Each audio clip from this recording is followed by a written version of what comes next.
Okay. The Engrossment Rules Resolution and Credentials Committee meeting is called to order. Madam Clerk, would you call the roll, please? Alderwoman Howard. Present. Alderwoman Green. Present. Alderman Todd. Present. Chairwoman Shire. Present. 4 present, you have quorum.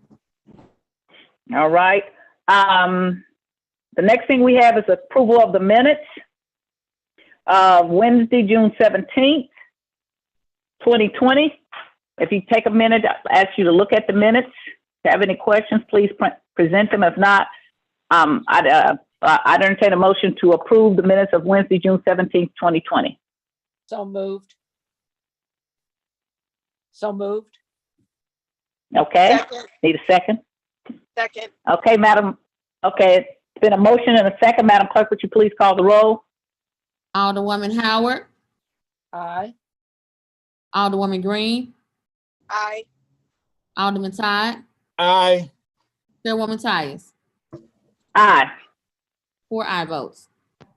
By your vote, you approve the minutes of Wednesday, June 17th, 2020 of the Engrossment Rules Resolution and Credentials Committee meeting. The first thing on the agenda was a resolution by Alderwoman Davis. I had asked her when we had a meeting Friday if she wanted to hear that. It had been assigned to our committee about, I don't know, 3 or 4 weeks ago, said as soon as possible, but I think she may have forgotten. I'm hoping somebody can get in contact with her. So the next thing we're doing is we're going to go on over to the 7th thing on the agenda, which is committee discussions with Mr. Paul Payne, who is the city's budget director. And because we are getting the budget so late and we're having to have a special meeting tomorrow morning, and then it's going to come over to engrossment Wednesday, I wanted us to have a chance if we had any questions about this budget or anything we wanted to make sure we knew about. So that's why I called this meeting today. Because we have quite a few things on the agenda for Wednesday, and we may have to continue a meeting tomorrow, depending on if our questions get answered or not.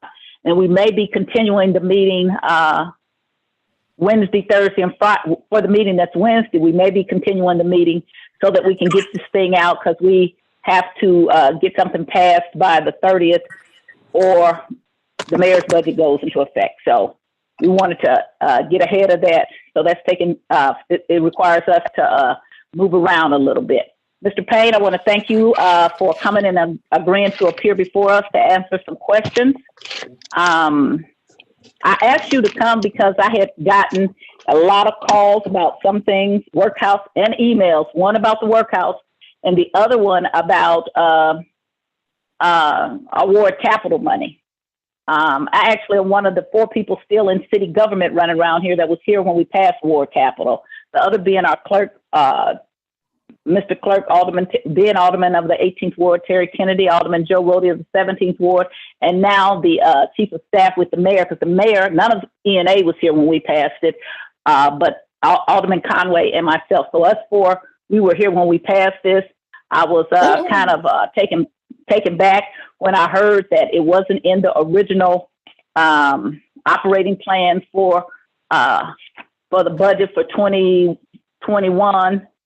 And I especially was taken back because we did quite a bit of debate back then. You weren't the budget director then. I'm thinking it might have been the comptroller or Frank Jackson, because it was in '93. And we had just got a new mayor, Freeman Bosley, and they had tried to pass this tax for a number of years, and it had always been defeated. And he came in and got it passed, but it was with great concern that future mayors would illegally hijack the money and take it for something that was not supposed to be. And as I understand it, while I was off this Board of Aldermen, that is exactly what the mayor did. Mayor Francis Slay did. And so I wanted to make sure that I understood that we had all our monies as required by Ordinance 62885, that we did not lose a penny of our money. And so wanted to talk to you about that and some other things. first thing, I guess the question I have for you is I'm looking at these three giant, one is labeled operating plan, one is labeled capital improvement plan, and one is labeled annual operating plan. And this was the budget that was presented to Ways and Means a couple of months ago. Is that correct? Yes. Okay. And so we've been having hearings during this whole time with Ways and Means. And have there been changes to the budget since that time? Yes. Okay. And then it went back to Ways and Means, and I understand it's coming back to it went to E&A, and then I understand tomorrow it's going back to Ways and Means. Is that correct? No, they had, the Ways and Means had requested a few amendments when it was first presented to them. And of course, it goes back to E&A to consider those. In the meantime, sort of an unusual year, as I've expressed to Ways and Means, in that there was an adjustment in revenue projections for the next fiscal year as well, which required some adjustments in the budget itself. So what came back from E&A was a response to the Ways and Means request, as well as additional amendments to the budget. Ways and Means adopted those, and now has recommended is recommending them back to the full Board of Aldermen. Okay, so do you have copies of what was sent to E&A and then what was sent back to Ways and Means? Actually, I do. I presented those to Ways and Means last week, so they had that. Okay, is there a way you could send it to our clerk or me so that we don't have to be trying to individually get them? Sure, I can do that. Okay, because we're going to have this, since we're having a special since we're having a special board meeting tomorrow morning, we're going to have to deal with this. And I would like to have it tonight. So if you can get it to us, if not, if you can't get it to the clerk, you can email it to me and I'll send it to the rest of the committee. You should have also, then the clerk should have also received the board bill as amended that reflects all those changes. Okay. So you should have those. Okay. Okay, the board bill as amended? Yes. Okay, but I would like, and is it highlighted or broken out? The amendments, yes, but as amended, no. Okay, so that's what I want to see, what amendments, what the original requests were from because normally they send them over in some kind of written form. That's what I'm asking about. That's correct. Actually, and I could send them to you separately. Actually, we posted those online after the meeting, but I could definitely send those to you. Okay, if you would do that, I'd appreciate it. I have lots of questions, so I usually try to let my committee members, if they have any questions, ask first. And so I will just start with a little preview. Your name is Paul Payne, is that correct? Correct. And your title is what? Budget Director. And are you civil service or not? Yes. You are civil service. And when did you first become the Budget Director? 2007. Okay. And were you employed somewhere before that with the city? Well, I've been with the Budget Division for over 32 years. Right. So I was going to say, when you say in 2007, I'm like, wait. Yeah, You just went to Budget Director. There's a history that goes back. So when you mentioned 93 and all that, I recall all that. Right. I'm like, what do you mean? And when you're saying, you got me going there like, is he playing a joke on me? But okay, you weren't the Budget Director. Okay. And who, as the Budget Director, who do you report to? The Board of E&A. So 3 members. Yes. Okay. And they can hire and fire. Is that correct? That's correct. Okay. And how is the city budget done? Who does it? Do you do the budget? Do you work with the members of the E&A? Do you work with the mayor? How's the budget put together? I work with members of E&A.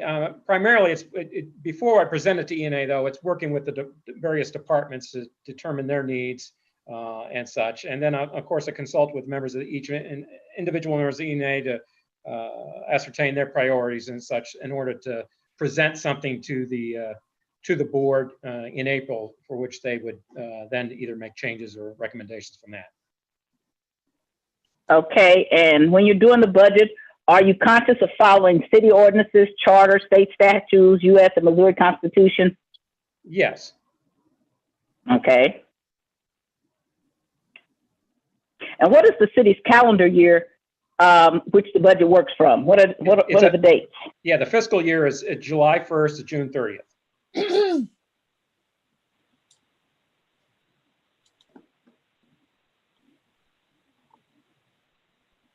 Okay. All right, so that kind of gives us a foundation of what we're working with.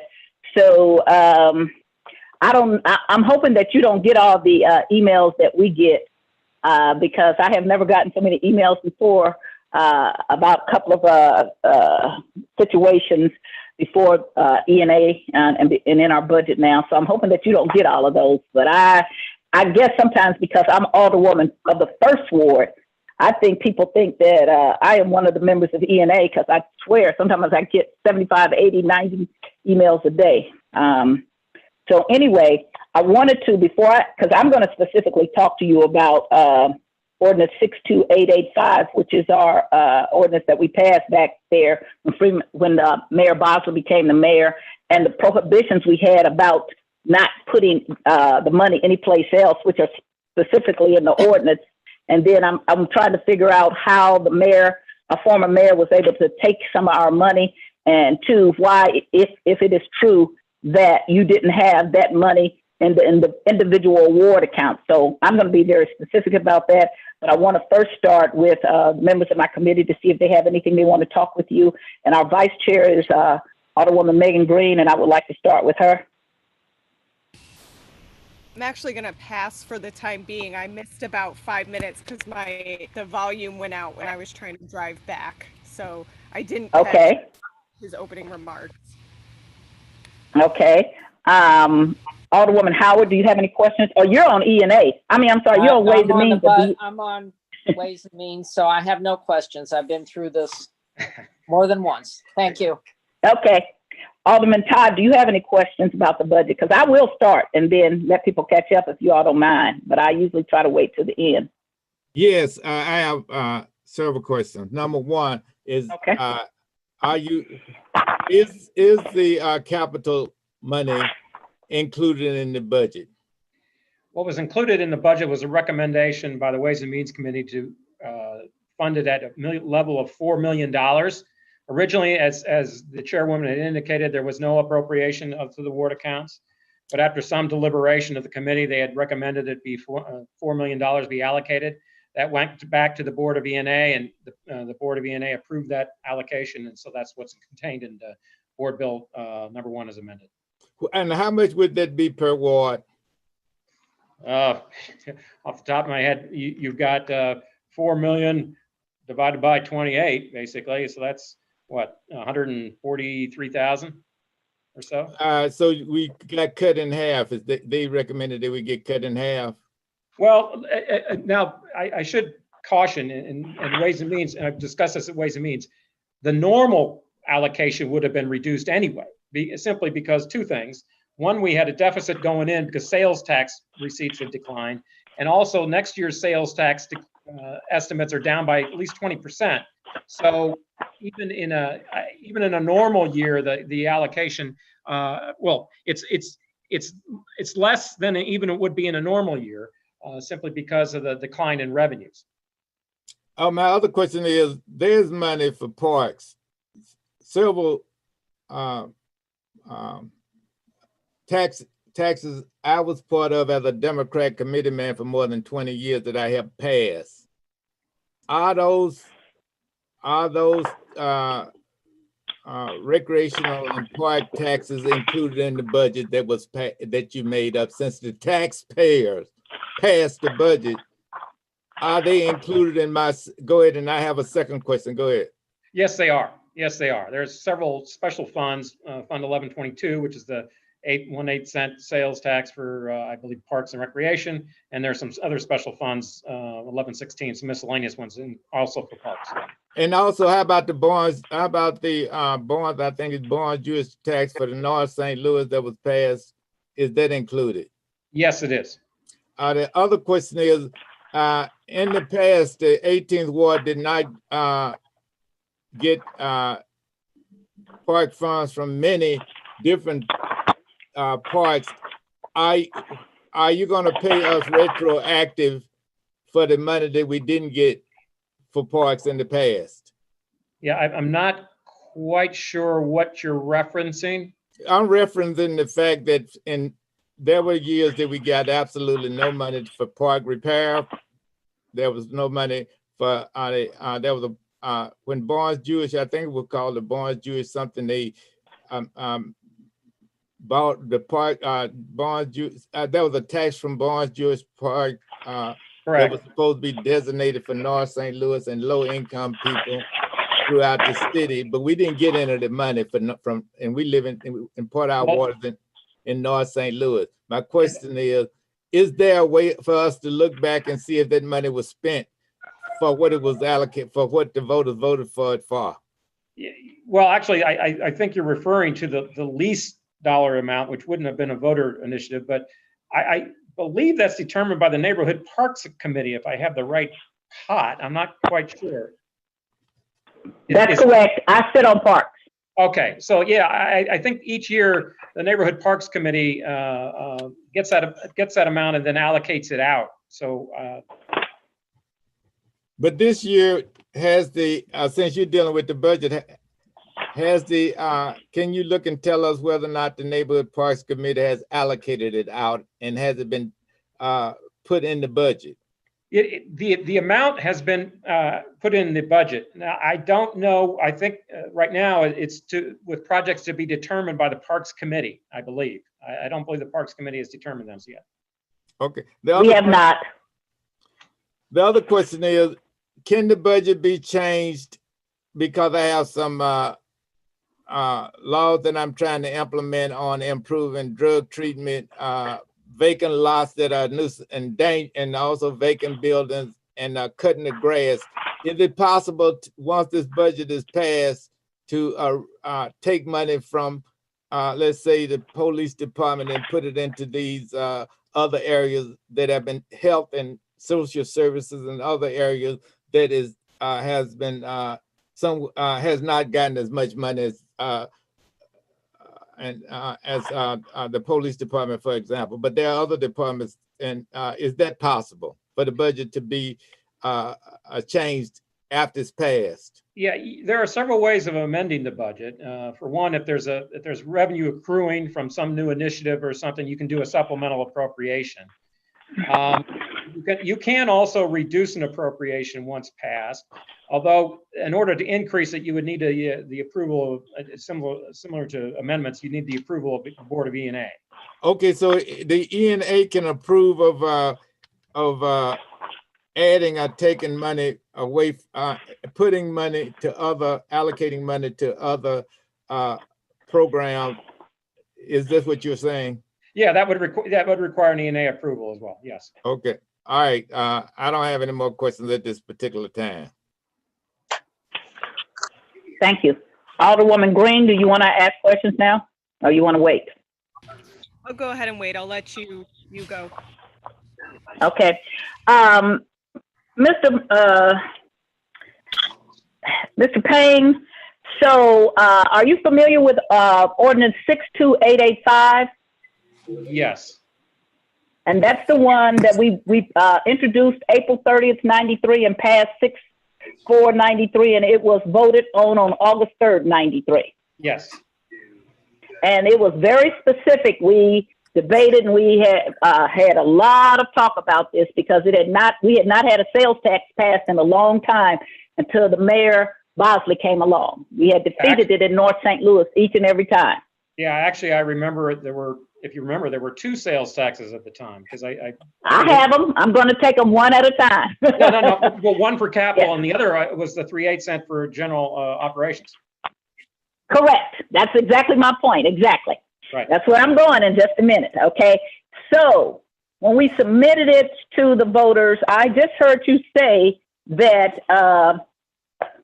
the Ways and Means requested that you put $4 million in for for the ward capital improvement, is that right? That's correct.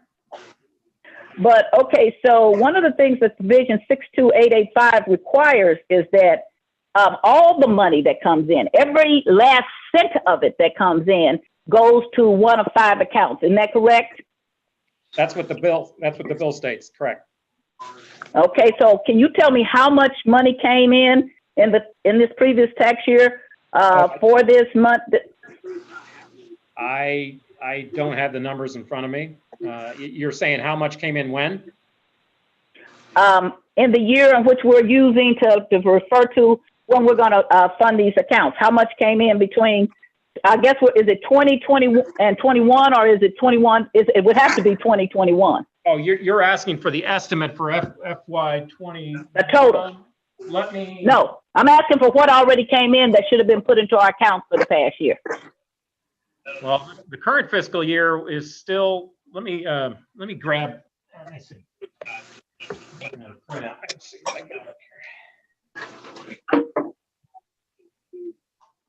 Because FY 20 is not over yet, but FY 20. I understand. FY 19. Mm-hmm. Yeah.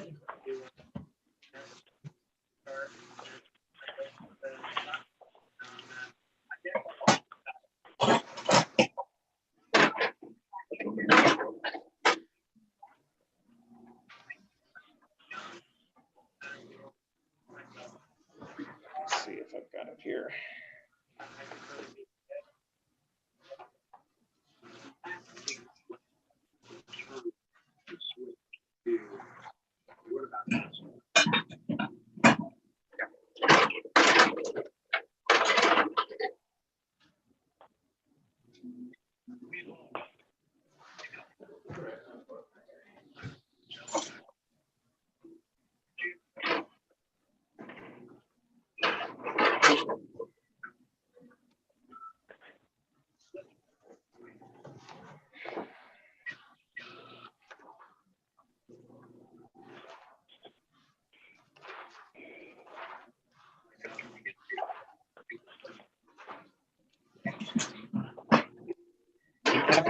In FY 19, $19.8 million. 19.8 came in from the half-cent sales tax. That's correct. Okay, and how much have we gotten in 20? 20 is down.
Excuse me, Madam Chair. No problem. I got plenty of time for this.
The 1 cent sales tax so far this year has brought in $35.8 million.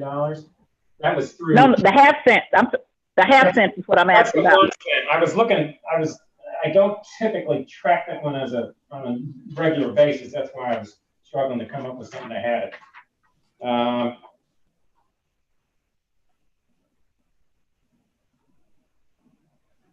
Yeah, I'd have to bring it up, and I can send it to you. That's not a problem, but I'd have to get into MSA and print it out.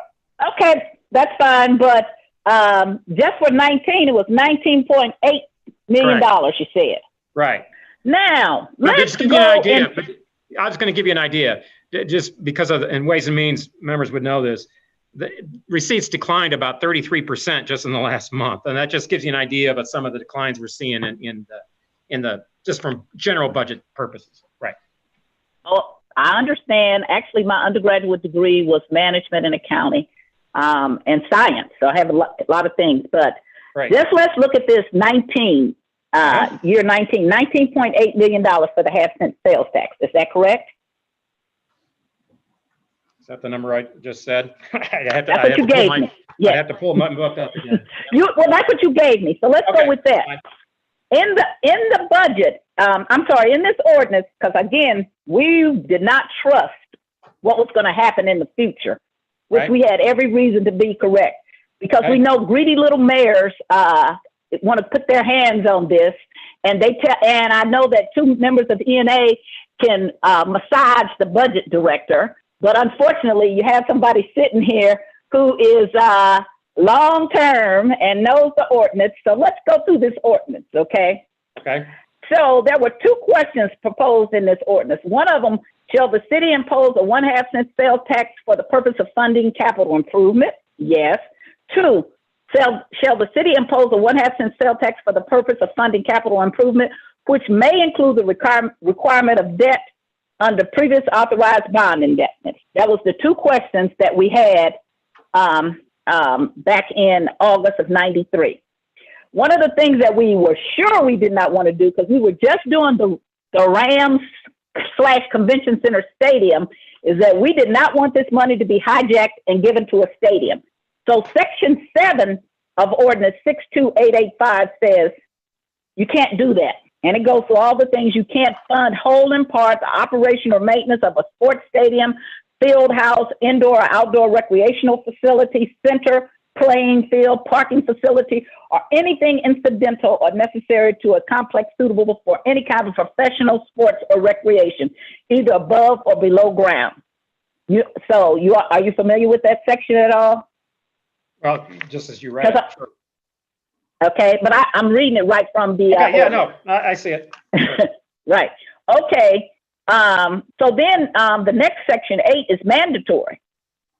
And it says, pursuant to section 94.577, revised statute Missouri, chapter 5.35 of the revised code, all revenue received by the city from the tax authorized by this ordinance shall is mandatory, be deposited into a special fund hereby created to be known as the Capital Improvement Sales Tax Trust Fund, to consist of 5 accounts. They're the Ward Capital Improvement Account, the Major Parks Capital Improvement Account, which has Carondelet, Fairgrounds, Forest Park, O'Fallon, Wilmore, Tower Grove Park, the Recreation Capital Centers Improvement Account, the Citywide Capital Improvement Account, and the Police Department Capital Improvement Account. And then we got even more specific. We told you how much had to go. 50% of all money had to go into the ward, equal amounts, 50% of all the money. So just looking here at this 19 million that you got, 50% of 19 million, we're not even getting to the rest we got. let's see, what is 50% of 19 million? Is that 9 million and 9,500,000? Which year are you Is that referring to? Which year are we referring You to? gave me 19. You told me 2019 that we got 19 million. And That's what I asked you. Sure. I beg your pardon? Well, you got the amounts that were allocated in the board bill, last year's budget, yes. So in 19 was 19.8. So that would have meant we got $9.5 million for the ward account. Is that correct? That would have been less the $1.3 million that's allocated to streets and BPS for the design of the projects within the city. That's correct. And so you're saying that was all for last year, 19. That's correct. So when you give me 19, that's what I was asking about. Are you giving me from June, what did you tell me?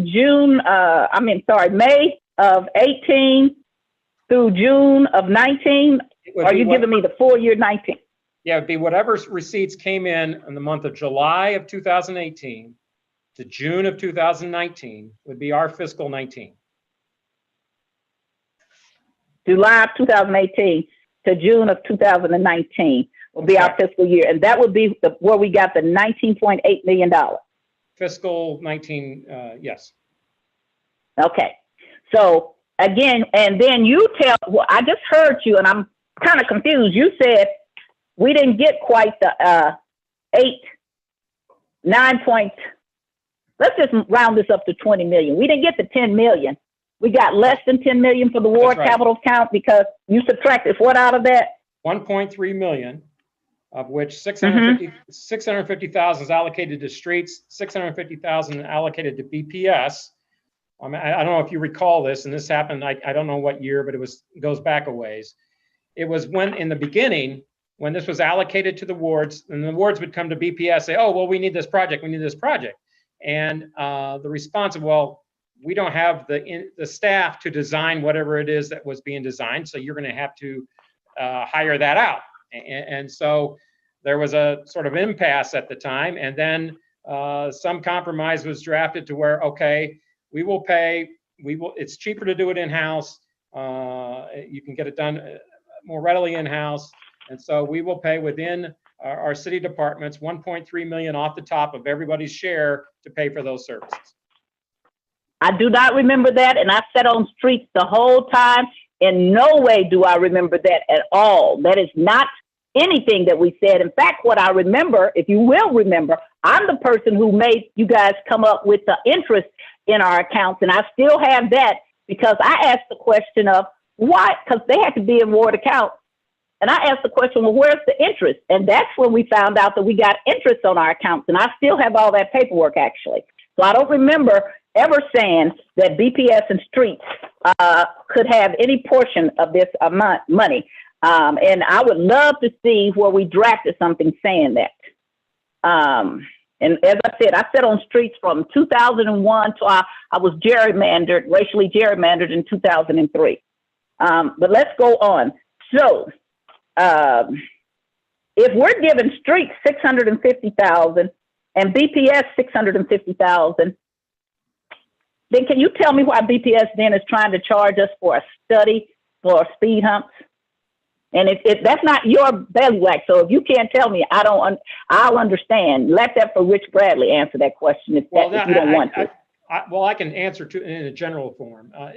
That amount is pulled from the top, so it's not specific to any particular ward, and it's not particularly even to the wards. It's particular to our citywide accounts, our rec accounts, our park accounts. It comes off the top of the calculation. Mm-hmm. So I want to remind you, so as I said, I was there from 2001 to 2003. When I came back in 2013, I was actually on streets for a while. I do not remember what you just said.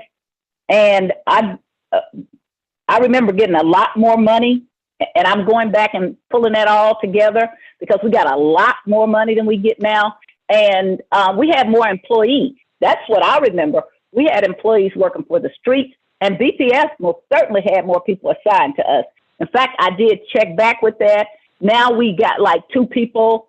Back then we had 4 or 5 people that were assigned to the aldermen. So it was 3 or 4 people, 5 people, so that each person only had 5 or 6 aldermen, and you could get the projects done. And they didn't wait for a long time. When I came here in 91, we got only $70,000. That's what we were getting before we passed the tax. And they would give each ward $70,000, and that was our money. But be it 70 or when the first time we got, I think we got 200 or 300,000, 200,000, maybe 190,000. I have to look at that. But if you put your request in, it got done within the year. And when 50/50 sidewalks started to take up a long time, we actually passed a law to split the 50/50 sidewalk up into 2 accounts. Mary Ross was the chair then, and we passed the law then. Mary and I worked together so that they could not just have one big account with sticker, that we would have 2 so we could get our 50/50 sidewalk done in a expeditious manner. So, and then I remember somebody going behind our back and giving sticker both contracts, and there being a big amount of hell raised about that, and they split it back up. So again, I'm going to be asking you to provide me where we practice something in writing for this agreement to give streets and or BPS our money, because I don't believe that. But going back to that, so what I want to talk about again is that we mandatory under Section 8 of Ordinance 62885, 50% to the ward capital. Major parks got 17%. Recreation center capital improvement accounts got 3%. Citywide capital improvements got 20%. And the police department, I didn't put it down there, but they got a percentage also. 10%. Okay. I didn't put it down. And then there was a procedure under Section 8 and 9 of how the tax was to be used. And it said all revenue of the Capital Improvement Sales Tax Trust Fund and all interest, because I don't understand why we're not getting interest now, shall be allocated and credited upon receipt. So what I don't understand is, so if that's already put in the account like it's supposed to be, it goes on further to say you can't take that money out of the account. That's in the ordinance also. It says, so you put it in there as you get it, and then it says no money credited and allocated to any account or sub-account within the Capital Improvement Sales Tax Trust Fund shall be transferred to any other funds, nor appropriated, expended, used, or encumbered for any purpose other than capital improvement as indicated by the name of the respective accounts or sub-accounts. So if you were supposed to be putting that money in from 19, or let's just talk about 20, but you can't give me the numbers now, how would you then present a budget not showing where our money was? Well, first of all, let me give you a little more history on this account, because this has occurred before, and in Ways and Means we discussed this.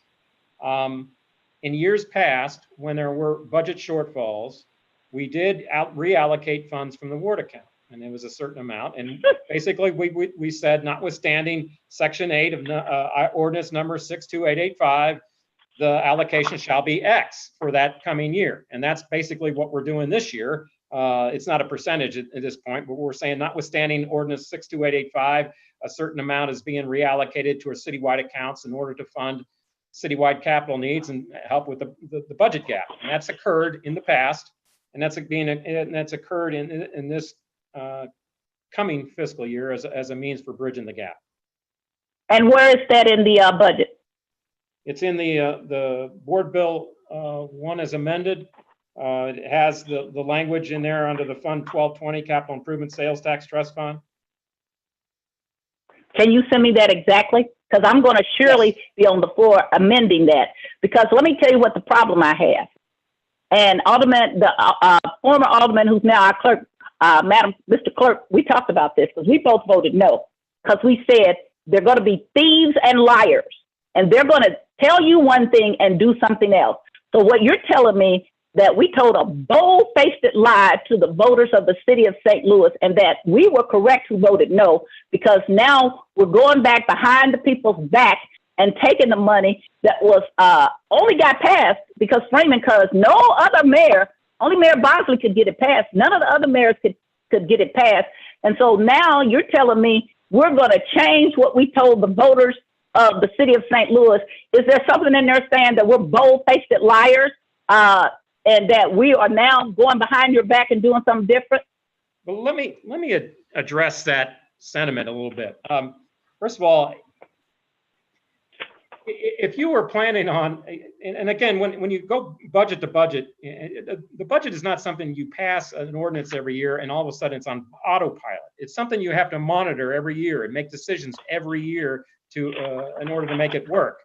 Back when we are having significant budget gaps and there were significant layoffs and such, it would be you have to make decisions about what the priorities are in any given year. For instance, let's say if you have a household and you're saving money to, I don't know, fix up your basement or something, to a new rec room, and you're saving money over a 3-year period, and you're ready to start, you got everyone excited about fixing up your basement as a rec room, and then a thunderstorm comes and your roof starts leaking. Well, guess what? Mm-hmm. You have to put that one off and fix your roof. And please don't pander to me. I understand the budget. I understand the budget, and I've been through it a lot of times. I've been here, and I would have still been here 29 years. Don't pander to me. Well, I understand how the budget. What I want to say is there's something in plain language that says we are going against, besides that notwithstanding ordinance.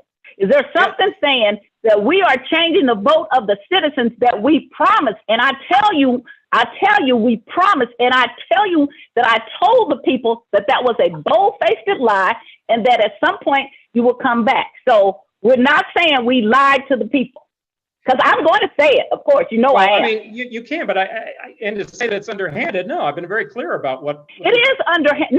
No, it's not necessarily with you. It is underhanded for this city. Let me ask you a question. Did we, we're getting ready to pay for the / convention center football stadium, which I voted no 20-something years ago.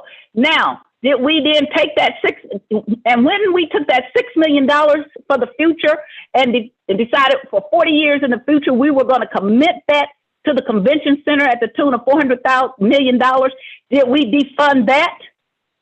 No. In the budget, so that's still in there. Well, yes, it is. So we left the convention center and took it from the people that we promised would have this money. Well, we allocated to other capital improvements. Yes. No, you're not doing other capital improvement because it was sold. It was sold to the people. When you can't pass something, and the only way you're getting it passed is a mayor comes in who goes to his community, which his community. Because at the time, it was not Darlene Green, it was the comptroller, it was Vervis Jones. We all told him, don't believe him. I promise you in the future that this is going to be something different, and they're going to come back with their greedy little hands and put it on there. So why would you take it from neighborhoods and communities such as mine, which you already stole $8 million by stealing my ward, by the way, because I do have that amount. Why would you take it? And we're only talking about the ward account. We haven't even got to the park money and everything else. Why would you think that it's okay with me? And when I say you, Mr. Payne, I know you work for grubby little people who got their grubby little hands out. So this is not personal against you. It may sound like it is, but it isn't. But so I'm asking you, because you're their representative, who thinks that it's okay to steal from the little people and give to the richer people, except for Republicans? I thought we were all Democrats here. Again, the only way I can express this is I look at it as from the budget director trying to make ends meet. And basically, we have a significant budget gap. We lay out what our options are, and we identify some options of doing that. As I presented to the Ways. So why did you just take the $6 million from because that is. Why don't you take that?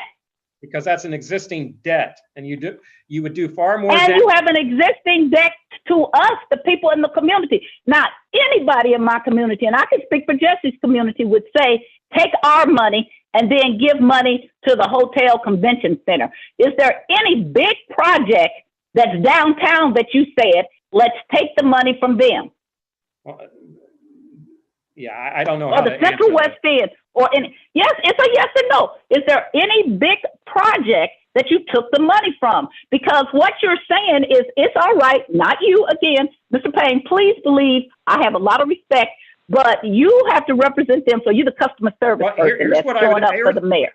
I would respond that you would not want to do anything that would hinder your payment of actual debt, because then you're damaging yourself going forward, regardless. You're damaging this fiscal standing of the city, regardless of what your priorities are on funding things in the future. You're damaging the fiscal credit of the Ward 1, which really is Ward 20, when you first moved the ward and still $8 million and moved to another side of town, and then you come back and further try to take ward capital money and say, well, we needed this money. On the very time when Alderman from the 7th Ward carried that board bill, I asked him on the floor then when he was doing it, what about if we have an emergency? Couldn't this money be used for emergency? Yes. Couldn't this money be used for raises for people? Yes. All of these things I went through, yes, they could be, but there we went giving $400 million, which is to the big businesses. We rob from Main Street and we give it to Wall Street. And that's what we're doing in the city of St. Louis. This is a Republican agenda. You're stealing from my community. They don't want to give you the money. They voted for this only with a promise that it would not. There you go sneaking, notwithstanding anything else, that we're going to go ahead and steal this money anyway. So I think there's all other kind of ways you can do it. Damage the credit. I don't care about damaging the credit of the city of St. Louis. I care less about that than I care about you stealing money when we made a promise to the voters who went out and said that we will vote for this. We trust you, Mayor Bosley. We trust you that this is going to be how it is. And now you're behind their back, which I'm going to raise a whole bunch of hell about it. It's not going to be a quiet thing, okay? I want you to know. You're going behind their back and slipping this money because you've been able to do it before, because, of course, all these people are down here, they don't know anything about it. So that's what happened when you do these long-term things. We begged we begged Mayor Bosley, I shouldn't use his first name, you and I've known each other for a long time. We begged him to put a sunset clause on it. We begged him and said, put a sunset clause, because this is what's going to happen, because it always happens, because you just spend. You didn't even try to take $1 million of the money we were going to have and put it aside for a rainy day, because you're always looking over here at the ward capital account and you're scaring the people. Oh, we're going to take it. We're going to take your money. And if you don't do it, we're going to just pass the mayor's budget as it is. Here's the thing. The mayor needs affirmative votes. If you just pass it without affirmative votes, you will not be able to do it. As it is, several other aldermen are probably going to take you to court, because no, it's not any notwithstanding. What is the whole point of going to the citizens and saying, well, you passed this, and we promise you that we will not take this money in the future, that this will go to people, and then you go behind their backs and say, oh, there's an emergency, but you can't tell me anything such as the convention center or anything else that you did and said, well, this is not anything we promised the citizens. We shouldn't have done that. Here's this $6 million that we could have easily just put aside for this very moment, because while you're pandering to me to tell me about a budget, you can go look at the actual tape where I said there's going to be a rainy day. There's going to be a problem with this. Are we putting anything away? And the alderman from the 7th is sitting up there and saying, no, we're not. But yep, you're right. It could be. And now you're telling me, but you don't want to damage the city, but you want to damage taking money away from my community. So who do you think I like better? Your city credit or the community in which you already don't give block grant money to, don't give any of the funds that you're supposed to. This is what, when I talk about systemic racism, this is it right here. This is exactly it. This is why North St. Louis looks the way it does, because your greedy little hands, none of you all live in North St. Louis, think that it's okay to take our money. And then you slip in something that says notwithstanding, and you're, of course, in Ways and Means, none of those people were here. They don't know about this ordinance. Did you point out to them what you were doing, Mr. Budget Director? Actually, we were very clear about what we were doing. That's why they requested the amount to be reinstated at the $4 million. I mean, that's how it came up. Why didn't they?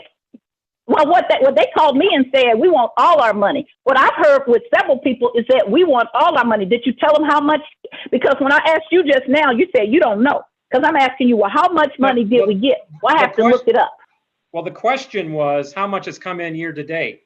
If you're asking what the full allocation would have been in FY21, it would have been about $6.8 million. But I still want to know the numbers. And not only that, what I also want to know now is, and I'm glad I'm a committee chair because I have just the same right as the mayor and the comptroller. I'm going to go back and look and review year after year after year what came in, which I've been doing with the parks already, you know it.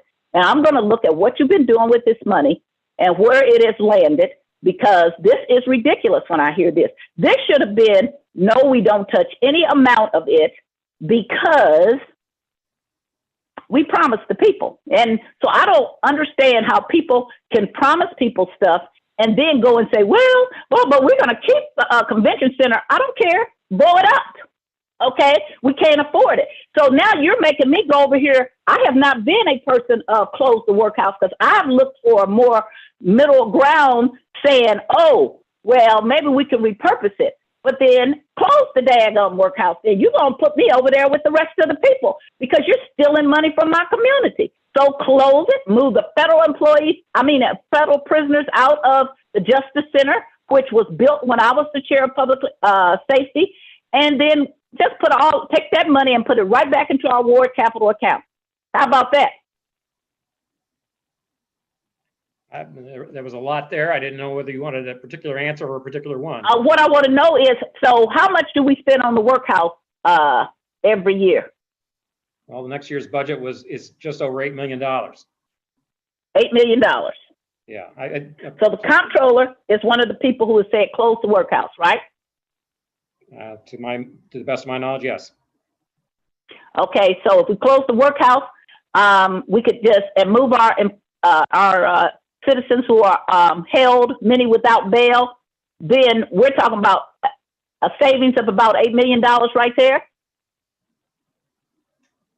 I mean, if that's, there are a lot of intricacies in regarding what I know. Do with I really do know. I'm being okay, because of course we would lose the federal dollars because we got federal employees living better than our citizens. Okay, which is appalling to me.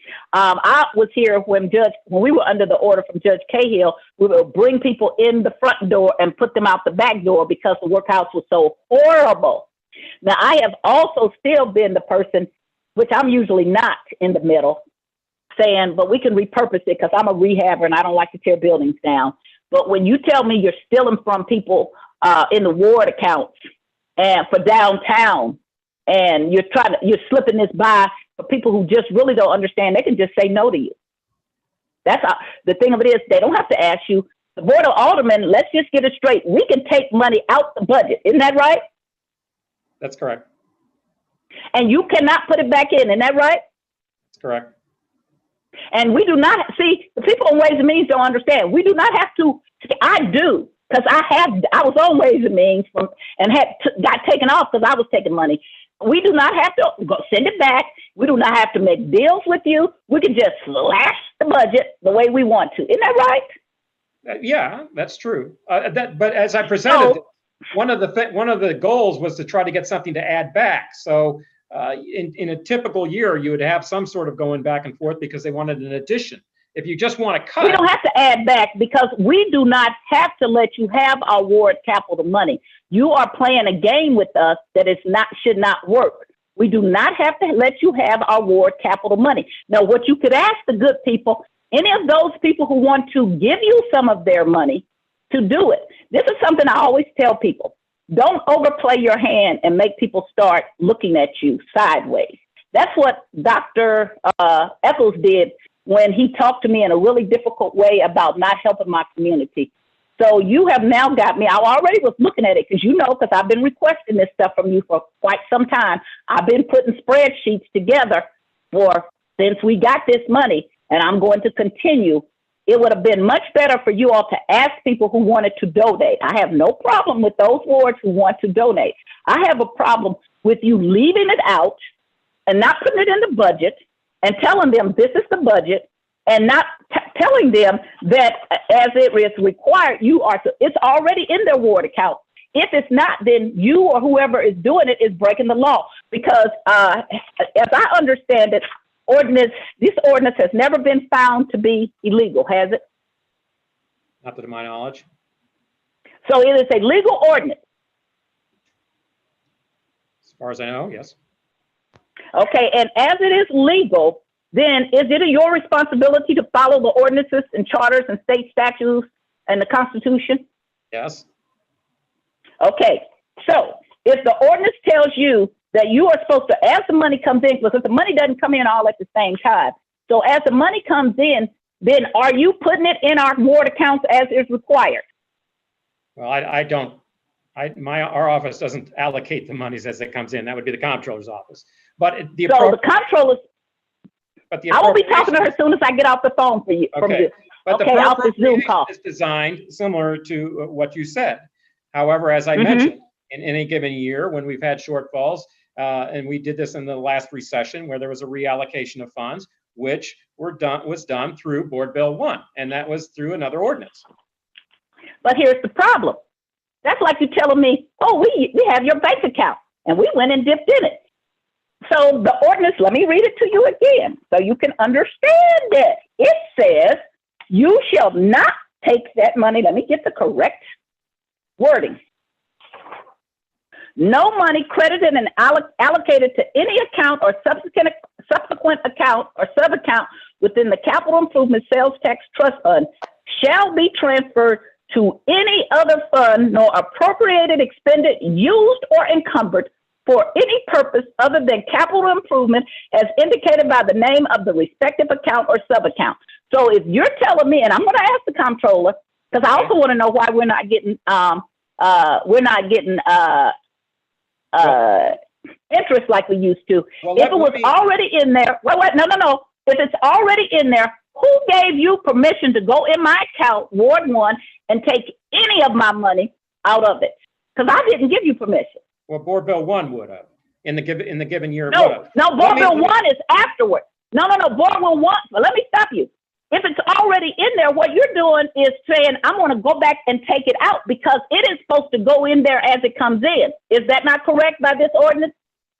This says notwithstanding that provision of the ordinance. No. You're not answering me. Does this ordinance require you to put the money in, or not you, but the comptroller to put the money in as it comes in? Yeah, I don't know how the comptroller allocates from that end, but I can just tell you from what Board Bill 1. I didn't ask you that. I asked you not to say what the comptroller did. I said, let me read it to you again, so me and you can be on the same page. What it says is, let's see here. I got them out of order. Here you go.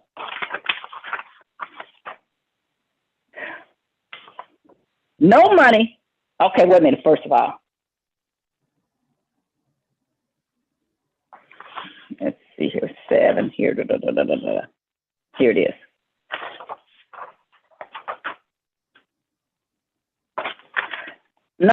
Section 8, all revenue of the Capital Improvement Sales Tax Fund, Trust Fund, and all interest on such revenue shall be allocated and credited upon receipt. Is that plain language to you? Yes. So that means as you get it, it goes into the ward capital account. In a normal situation, yes. No, not in a normal. That's what the ordinance required. We're going with the ordinance. The ordinance required. You said you want to be on the same page. I'm not talking to you about what you did. I'm not talking about what you did. I am talking to you about what is required under this ordinance.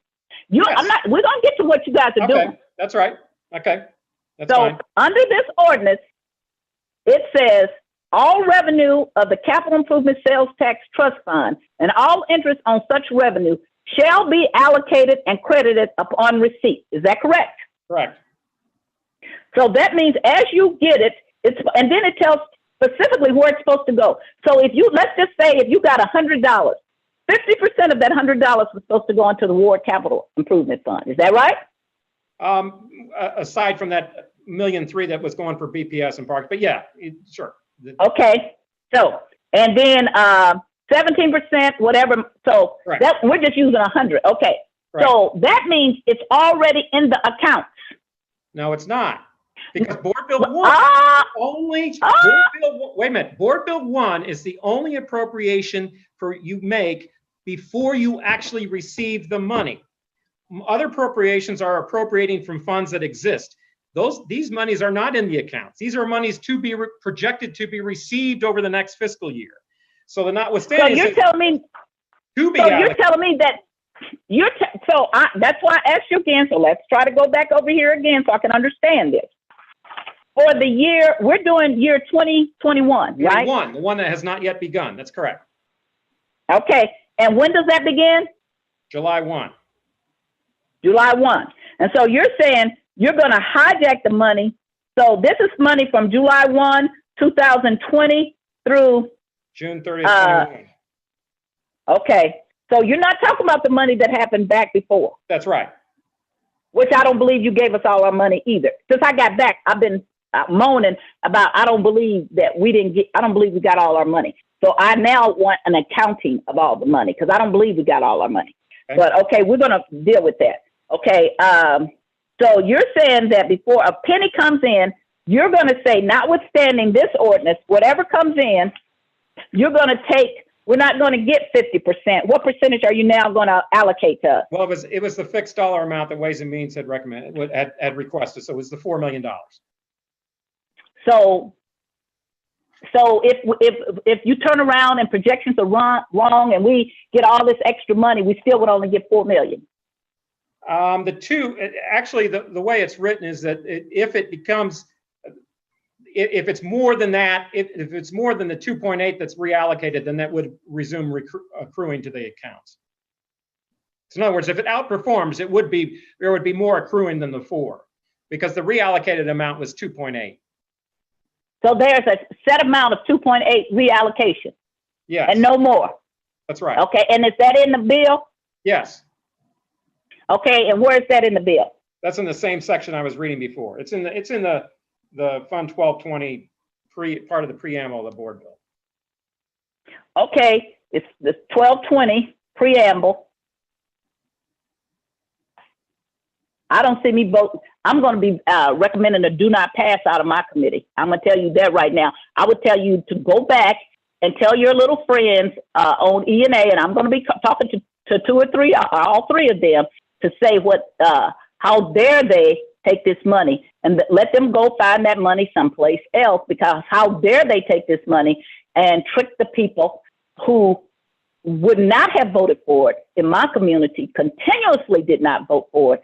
So how dare you guys think it's all right? I already told Darlene, the comptroller, I already told the president, and I'm going to tell the mayor that this is devious, and this is why we should never support, this is why I never support any of this stuff, because it always comes back that you're doing something, you're trying to justify it by saying, well, see, we have to do this, but you never say no to the people downtown. You never say, no, we shouldn't take this $6 million and give it all to the convention center, because we could have just what we're having now. Now, nobody would have thought it would have been this, but you already know that we've had problems in the past while I was off of this board.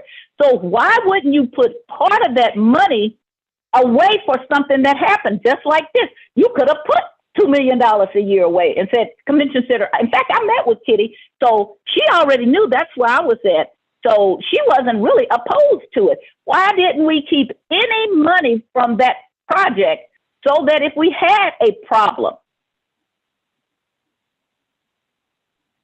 Oh, is that a question or is it rhetorical? Mm-hmm. It is. No, I'm asking you.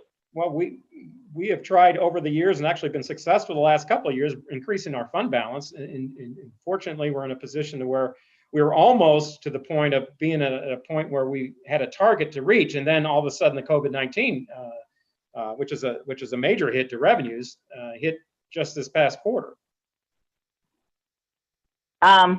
and I can't get to chat. I want that. We're not voting today. The bill's not in our committee, so I want to tell the committee. So if you guys have to leave, that's okay. I wanted to get ahead of this because I have other questions. So anybody who has to leave, I wanted to understand this before it went to, because it's going back to Ways and Means. So we're not taking a vote today. It won't even get sent to our committee until tomorrow after our special meeting. Okay. And I'm sorry. I just wanted them to know because I couldn't get chat to work correctly. So would you repeat what you said? Yeah, I was just talking, you were talking about fund balance and our efforts to increase the fund balance over the last few years. We've actually have done that in the last few years. No, what I'm asking is why didn't we, I understand it. Why wouldn't this $6 million that we all been waiting for all this many years, why wouldn't we keep part of that for an emergency like this?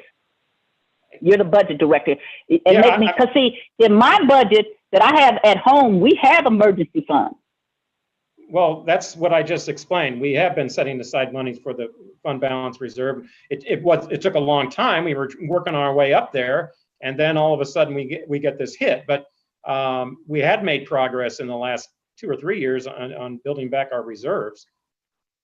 That's not my point. Okay, so let me give it to you like a home budget. My husband is in green energy. We've never had a lot of money for a lot of years, and then he went to green energy, and so he gets these big amounts of money that he gets, and we don't spend that money because we never had money for a long time. We put that money away, and not only that, we put that for a rainy day, and we know we're going to retire. We know all kind of things. So here we've been spending $6 million since I was a new alderperson, and now all of a sudden we get it back finally. Even because I'm also the alderperson that said that we should not leave that loophole to let the Rams leave. I voted no because we left the loophole, and everybody told me, oh no, the Rams wouldn't use that, and they did and left. So why wouldn't we say we got this $6 million here, and yes, we want to fix up, but we can't do everything at once. In my household, we don't do everything at once. We're going to get a new fence and some new concrete put down, but there's some other things we wouldn't get. I don't understand why the city thinks it's okay to just give everything to fixing up the convention center instead of putting $1 million a year, keep it and give them $5 million or $4 million. Why wouldn't we take $1 or $2 million from that fund specifically and put that away someplace for rainy days, and especially since we didn't have anything built up the way we should have. And rainy days come in all kind of things, in all kind of ways. So why didn't we use part of that $6 million? Well, the $6 million is still on the existing obligation. I mean, I don't. You're talking about the convention center. That hasn't expired. Are we going to be finished with that debt? Are we going to be finished with that debt next year? Not next fiscal year. We still have a payment this coming fiscal year. When are we going to be finished with that debt? I thought it was 21. I think this might be our last year. 21 being this coming fiscal year, not after that. And then we also have a residual million a year for a couple of years after that. I believe. Well, then how were we able to then say we're going to put $6 million for 40 years to the convention center? Where'd that money come from? Because that's that same $6 million. I think that, again, that's not pertains to this budget we're talking about, but I believe it's using the same stream, the same 6 million stream going forward once this one expires. So again, we could have taken some of that. No, that's not FY21. Go ahead. It's not in this budget. That is not part of this budget. That new improvements that you were talking about. That's a different. So that's 21, 22. Are you telling me? Yeah, that's not an appropriation here. That the $6 million is still there, but it's our old debt. It's the old payments. Well, I was told that we pay it off in early 21, so I would like to know for sure when we pay it off. Yeah, I believe it's all. Our payments are in August, I believe, August and February typically. But I can get that to you. But yeah, but the $6 million in this budget is the old payment, not the new payment. So. And there was no place else we could have cut money except for to come begging from the ward capital account. Well, I don't know if you talk with your colleagues on Ways and Means, and I sort of went through a big long list of cuts that we were making on different things, and it's never, it's it's unfortunate we went through this because I really think we were making progress on a funding point. The revenues were looking good and all. We were actually able to contribute to reserves, and then pow, right in the end of the first quarter, we get hit with this. And it's not just us. Everyone got hit, I should say, but it's just unfortunate that we got hit when we did. But it's never pleasant when we have to make the cuts and everyone has different ideas about what the priorities are. So I understand that. No, my priority is not to lie to the citizens. That's my priority, to do the best I can to keep my word to the citizens. When you go out and say, if you do this, and so I was part of it, but I didn't lie because I said, they're not telling you the truth, they will do that. So my priority is that we should not be going out to the citizens and asking them to vote for something and promising them, especially since you never could get it passed, okay? So Ben Shamel couldn't get it passed, Conway couldn't get it passed, and North St. Louis killed it. And then to come and have the gall and the audacity to take it from the very people who need it the most, I just cannot believe that. I can, because I said you would do this, not you, that they would do this, but the citizens should never support anything that you ask for. If you keep doing this, they don't understand this notwithstanding. I, as an attorney, I understand what that means. I do understand it, but it is wrong. I'm telling you, morally it's wrong. Fiscally it's wrong. It encourages us not to put more money away and to tell the citizens. We've basically given the citizens the middle finger and saying, yeah, we told you that, but so what? And that's what I find offensive, okay? If I tell them I'm going to live in the first ward of now what's called the 20th ward, that's where I live. So if I tell them, if you vote for this, we're going to do A, B, C with this, that's what they expect. So then when you tell them, well, they took some of our money, the citizens already know where all our money goes, downtown into the central quarter. And everybody says South St. Louis. I always stop them. That's not true. They don't get money the way they're supposed to either. The people in South St. Louis, a lot of them pay their taxes just like the people over here. They don't get tax abatement. They don't get any of those things. So your greedy little hands, not yours, mister, but the greedy hands of the people of E&A, whoever they are, be it the mayor, the comptroller, or the president of the Board of Aldermen, to think that's all right to come looking for this. And if you, Mr. Payne, think it's all right, it's not. What is the point of having a citizen vote then? Why don't we just do it ourselves? The whole point of a citizen vote is to do what the citizens ask us to do. I don't understand what part you don't understand. That's what I'm appalled about. If this was just something we did at the Board of Aldermen, okay, now we're changing it. But we actually had to go out to a vote that could not get passed. Well, let me, and again, the best way I can explain it is that, going back to my earlier comment about when you pass ordinances, you can't put a budget on autopilot. And given the hits on revenue that are out there currently in the budget we're considering and have in the past, the question then comes, all right, knowing what you do know today, what would you fund and what would you not fund on a priority basis? Because there's going to be certain things that you would have funded in given years that you might not fund on another year based on what you have to cut. And if there are certain cuts you want to make that would be less desirable than the outcome that we presented here, I mean, again, I defer to you all making those decisions on priorities, but that's the kind of thing. And again, it's not something set it and forget it. You have to almost do that every year when you look at those things and say, okay, this is what we think is the most important. This is what we're going to do. But it's not something that it's just rote and you can just every year it just sort of go on autopilot. It's just something. It's a struggle every year in some sense, particularly in this. So I can tell you, my grandmother tithed. She believed in tithe. She didn't care. She was going to give it, okay? So that was the money that was set over there. My parents had college funds for us. You didn't touch the college fund. So I look at this money for ward capital as a college fund. Whatever else you have to cut, you don't touch that because it belongs to the people. So I come from a working class family, and we had to do a budget. When my husband and I got married, we did a budget where we used to get $10 a week because we had over budgeted. We had spent a lot of money on our wedding travel, and so we wanted to get under our budget. And so we came in, we got $10 a week. That covered your lunch, you're getting your hair cut, everything, you're cleaning. So we did everything at home. But within 4 years, we went to a cash basis, okay? So I understand. So you make hard decisions.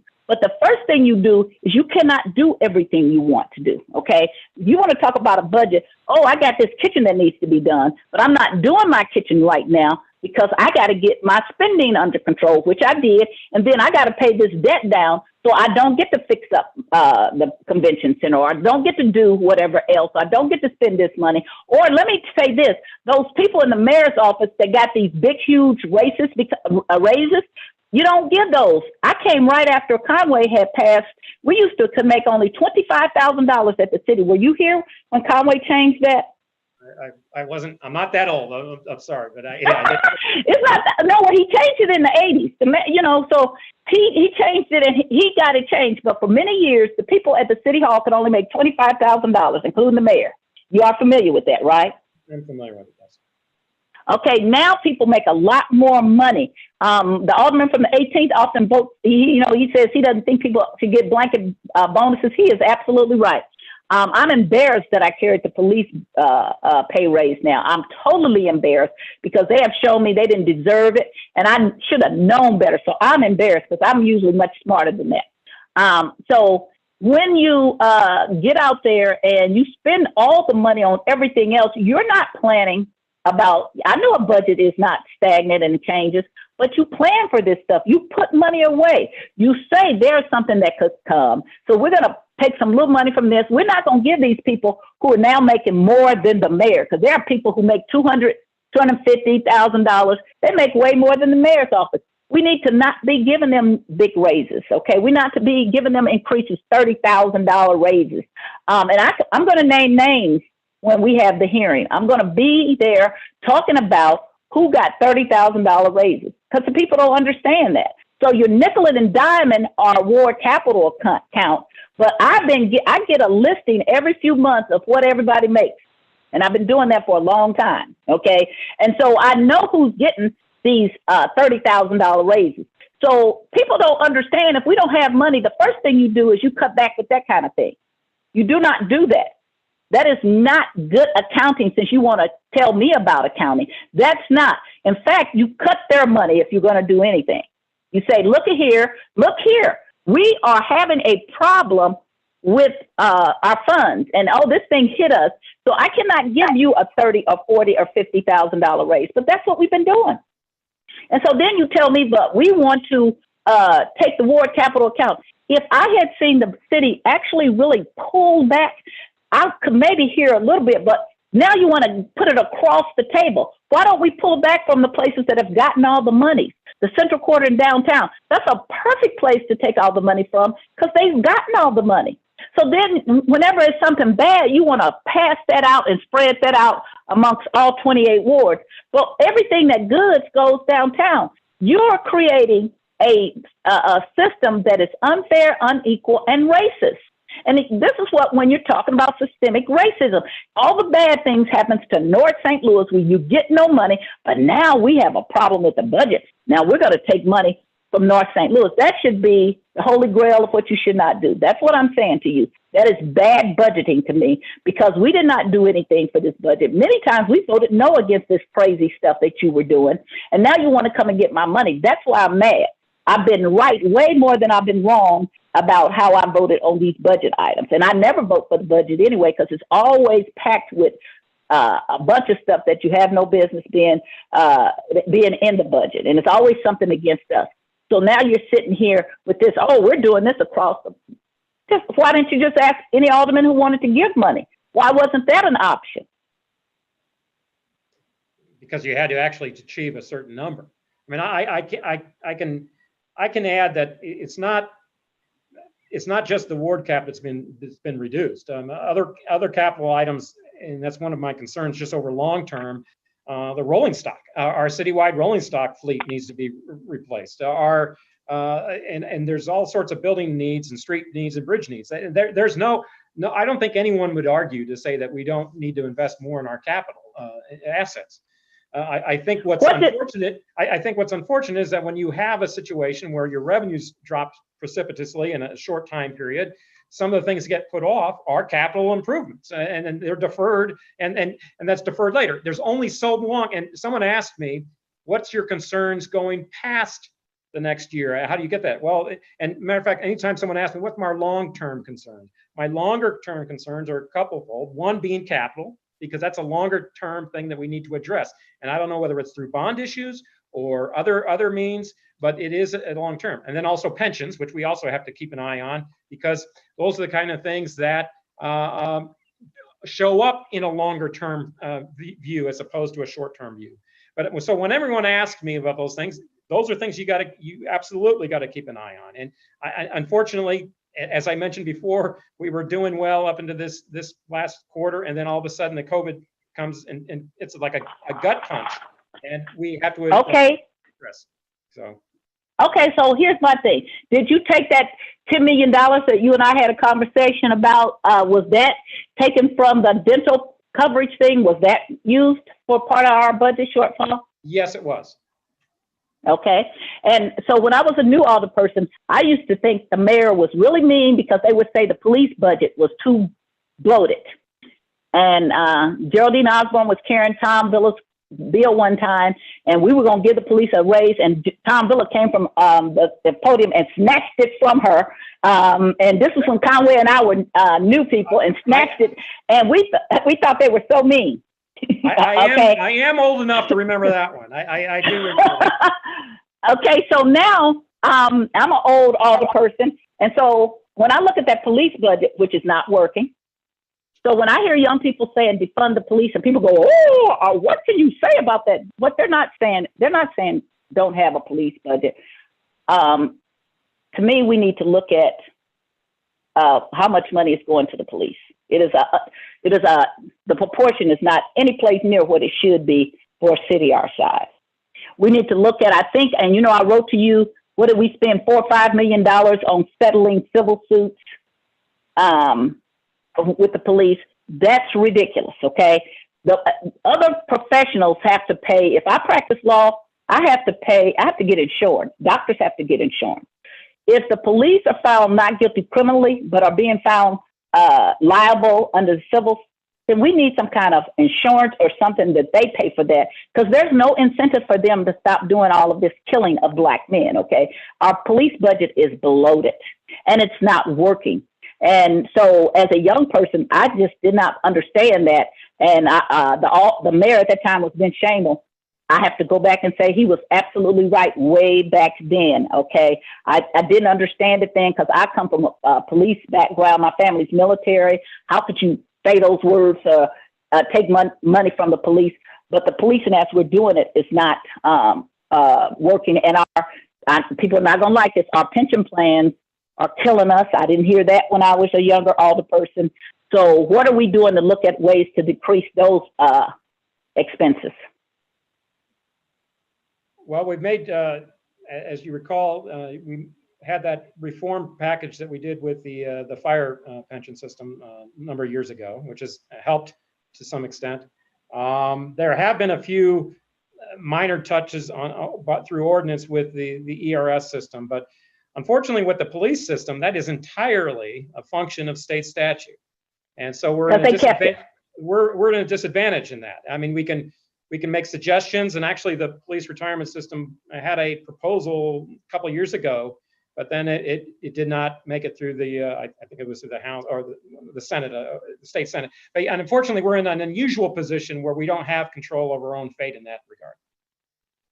And that was part of the agreement to turn the police back over to the city, was that the pension plan stayed with the state. Is that what happened? I believe that was probably part of that right. That deal. Yeah. Well, Mr. Payne, I'm going to stop asking you questions because I'm going to send you an email with things I want to see. And again, Mr. Payne, I've always had the utmost respect for you, so this is not personal with you. We've been friends for a long time, and we're going to stay. But if you were my husband sitting there, he would get the same treatment. He would tell you that, okay?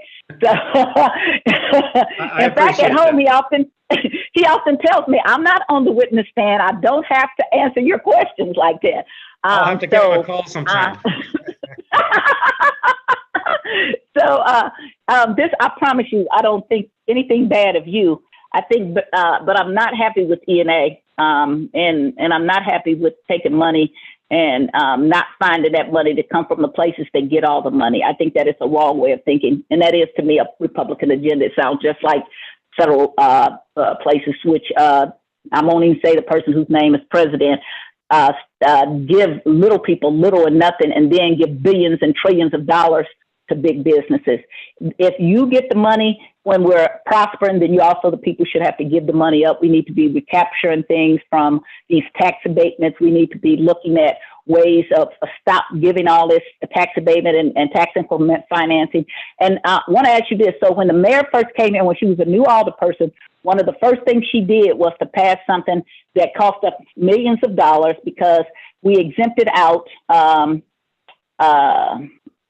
what is our earnings tax on certain things. And so have we ever thought about putting that tax back on dividends and things like that? Because I do, and I want to know why if we're talking about every little penny, why we haven't looked at putting that tax back and making people who get dividends on and dividend money, why don't we make them pay taxes on that? Yeah, because that was the thing she did as soon as she got here. I'm not sure what provision you're referring to. I do remember the one, I thought it was in the early 2000s where it was. She came in 97 because she came, I had my recall December 97. That was her special election.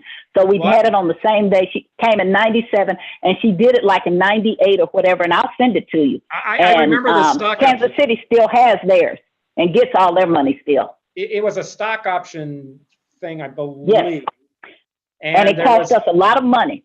Yeah, and again, I never saw it. I think the collector had to cut it because I wouldn't know just based on information I would have how much that would be worth. But I do remember it coming up. That was a big time. That was right before the .com bubble and all that type of thing, where that was a big deal. But yeah, I wouldn't know what that would be worth today. I'd have to defer to the collector. Oh, it's still in place. And so I called Kansas City and been doing research for a couple of years.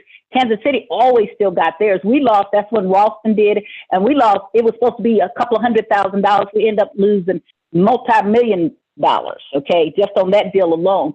So I'm just saying, if we're looking for every little place to get money, that should be one of the places we should look at. And I thought you as the budget director might want to look at something like that. If we're going to go toward capital account, let's stop letting rich people slide away from earnings tax while poor people who make little and no money pay the earnings tax. Again, that's a Republican agenda to me. Okay, I'm sorry. Alderwoman Green, are you still here or did you leave? Alderman Todd, did you have any follow questions? My question is about the workhouse.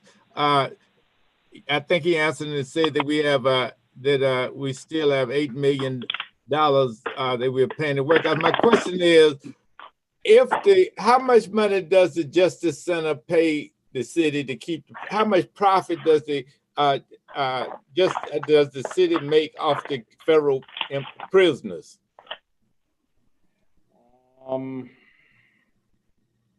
I want to say it's north of, I mean, it's getting close to $8 million. I would say it's about, I'm guessing about 7.7 or something like that, estimated next year. And so if you close the workhouse, the city would not lose money. Is that correct? Well, no. You have two different pots. You get reimbursements from the state. Actually, of the two partners, I would actually say I'd give more kudos definitely to the feds. They're actually doing us a favor versus the state. The state's been sort of shortchanging us for quite some time in terms of just the process and the reimbursement. I think their reimbursement rate is just a fraction of what the actual cost. It's in the low 20s, I believe. Whereas at least the feds are reimbursing the city close to what it actually costs. And so, and those aren't universally exclusive populations, my understanding is. So, yeah, it's not that simple. I would think those would be two separate issues you would want to deliberate on, because there are some significant fiscal impacts on either one of them. And the state is, how much money do we lose by holding state prisoners? Well, I mean, if they're giving us, I want to say $22.50 or something like that a day. $22.50. Yeah, and it costs us between 90 and 100 or something like that. Yeah, so you're subsidizing state prisoners in excess of $75 a day or so. How can we, is it a law that we have to keep state prisoners? I don't want to get into the legal. I know our function as a city, not within a county, we do have those responsibilities for detaining those individuals who have been charged with a crime. But I don't want to get too far down the legal road where I'm not as comfortable. Can we, can we, if they don't pay us, can we just let, if you don't pay your rent, you got to evict? I know. Yeah. If I didn't pay my house note, that's true. if I didn't pay my taxes, LRA would come and snatch my house. Yeah, well, the state is the only delinquent that I know in the state that can have residents stay and don't pay. Why is that? Well, I understand that, but there are some public safety considerations. No, I mean, most of the people down there are as safe as you are. They're in there because they cannot make bond. Let's eliminate the ones who are not safe. I want them there. My question is, why are we keeping those who are safe in the community, who stole something because they were homeless, they were hungry, who presented no danger to nobody, but they still there because they're poor. They can't make bond. If they had money, could most of those people make bond? Yeah, I can't. I mean, even the dangerous one, could they make bond? Period. Yeah, I would have to defer those kind of questions to public safety director. I couldn't tell you about. I'm saying that those that are poor, who are not dangerous, in there because they're poor. Wouldn't you say some of them in there because they're just poor? It's the poorhouse. That's the poorhouse. We call it the workout. We call it the minimum security and all that other stuff. Actually, we got a poorhouse, don't we? For some poor people. That we pay $100 a day. $100 a day is how much a year? Well, you're talking. Well, the Justice Center about $35,000 a year, right? Because we have 365 days a year. We're talking about keeping a poor. Oh, you're talking. Yeah. Well, I was referring to the budget for the Justice Center, but okay. Okay, I'm talking about. You said it's $100 a year. We're just rounding off. When you say that the poorhouse, I'm gonna stop calling it the workhouse. I'm gonna call it the poorhouse where we confine poor people. Cost us about, and it's not the Justice Center, it's the Injustice Center, because it's injustice that cost from, I heard this from Kim Gardner and some other people, it costs about more than $30,000 to keep an individual on there. So we're talking about an injustice system and a poorhouse that keep poor people and drug addicts and other people who should, poor people, and the drug addicts are poor because they don't make bond. All the people, the majority, we are running a poorhouse. And it'll be, okay, so, but it costs us, but we can't have capital. And then it's wasting the police's time running those poor people back and forth. They could be on the street, patrolling the street, and then they call this stuff called a business district. That's why they need one of those to charge the taxpayers even more money, waste even more taxpayer money. I'm just looking out for my taxpayers. I'm not looking out for the poorhouse. I'm not looking out for the Injustice Center. I'm not looking out for career politicians who sit up and lie like Sharon Tyre said to the voters and then rob them. And I'm not looking out for the police who scare citizens. And if anybody else scared them, it would be called extortion. If I went up and say, if you don't give me your money, and don't vote for me, I'm going to make sure you get hurt, and I'm not going to do anything for you. And I got a gun here, and you better shut up because I won't come by and protect you. If I did that and they should lock me up, they would, if I went around, it's called extortion or shakedown. And so I'm saying that I want, the next time you come back is how much it costs for the run for each prison, how much it costs to house an individual for the Justice Center, how much money. You just said the state only give us $22.50. That's correct.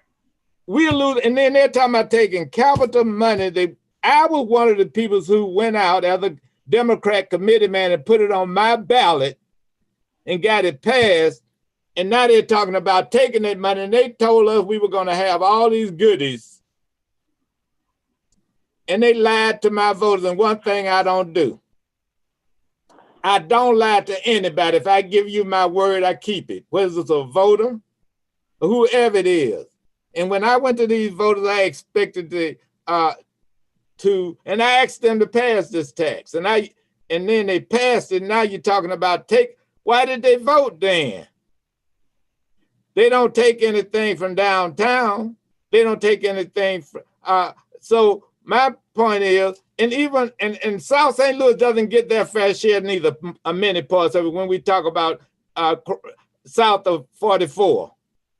So I'm sick of people beating up on people from South St. Louis. They don't treat them right a lot of times. They don't. They give richer people money, people with money. And they're the ones who don't need the money. But they don't give us the services north or South St. Louis. They in parks, in forestry, in streets, in most things. So I don't want people talking about just systemic racism. They discriminate against certain parts of the working class and the poor people in South St. Louis too. So they give them more crumbs, but we all get crumbs. Most of us, the majority of the people, working class and poor people, get crumbs, black and white. They just divide us by giving white people a few more crumbs than we get. But none of us get our full tax money that we pay. And so we need to stop fighting amongst each other and work together on making sure that we get our services that our constituents are paying for.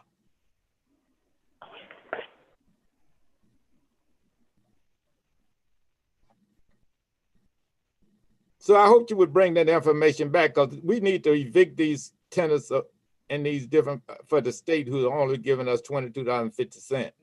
I can tell you that's been a long struggle. Unfortunately, we're not even in the only city not within the county. All counties get reimbursed the same rate. So it's between the feds and the state. It's the state that's pretty much shortchanging us. It also doesn't the city, Kansas City and St. Louis.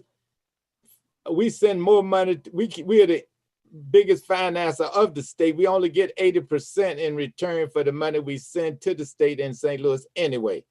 Isn't that correct? We don't get all the money that we send in taxes to the state. And we also provide jobs for them by sending prisoners to the state. We also provide representation at the state level because they count those in the census and have more state representatives. That's the only time prisoners, especially black folks, are counted when they want to get something from us. But when it comes to our tax dollars and poor white people, when it comes to our and working class whites, when it comes to our tax dollars, they take that. When it comes to everything, they take it. But when it's to our advantage, we just are not. We're paying plenty of taxes, black and white people, but we're just not getting a return in services for the taxes we are paying. And there's no reason we need to be fighting against each other over color, because that's simply like the Crips and the Bloods talking about you have on blue and I have on red. It's silly. And it's a distraction, and it's called divide and conquer.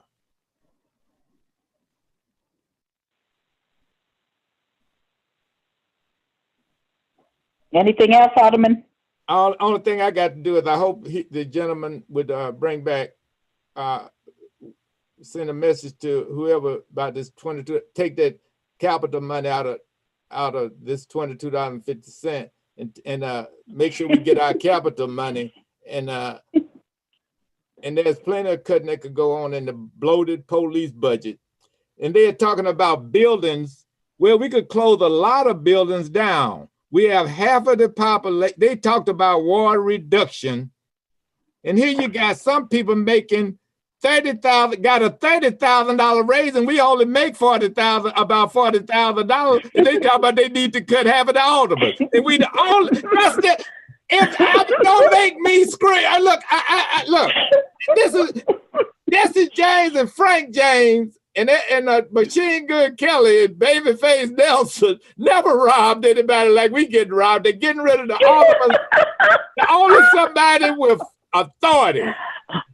And they talk about some buildings, combine the buildings. What do you need with a forestry, refuge building? You got a parks building. You got a streets building. You got a forestry building. That's $1 million worth of buildings. Why don't you cut the building? You got a park director. You got all these directors, and then you got a commissioner. But you got all these park folks and no activities. Look, the last thing, I'm going to be screaming till I don't have on any hair now until my hair grows. I cut it all off because I know I'm going to be, look, it's not going to happen. I can breathe. And as long as I got breath in my body, this is not going to happen to my constituents. As long as I breathe and got blood running through my veins and fiber on this body. This is ridiculous. Talking about taking the capital from this is taken from the poor, taken from the citizen, and talking about some buildings. And 30, oh man, hey, I'm gonna be fighting this budget till the day I get kicked off the board. They can just kick me off if they want to, but I'm not gonna sit here and participate in any lying and fraud against the voters and my constituents. They're gonna know about this. Man gonna know, and they can decide. Because everybody on a year, and they have to go before the voters too, just like I do. And I'm not making a threat. Let the voters know about it. And I'm not hiding and covering for nobody. I don't cover for career, I don't cover for myself. If I make a mistake, I just say, I'm sorry.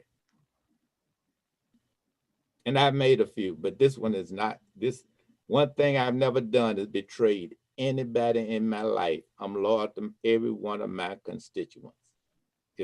And period. And there's no reason to take care of these rich people. Most of them Republicans anyway. And we're Democrats. I've never heard of such contradiction. That's all I got to say, Ms. Chair. Thank you. Mr. Payne, I just want to be sure. So ward capital account, instead of getting 50%, we're going to get about 25%. Is that it? Well, you're getting 4 million. So 25. What's the percentage?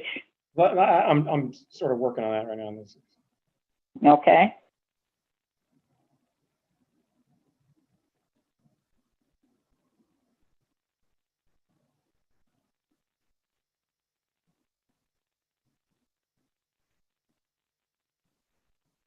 It's about 30%, about 29. 24%. Okay.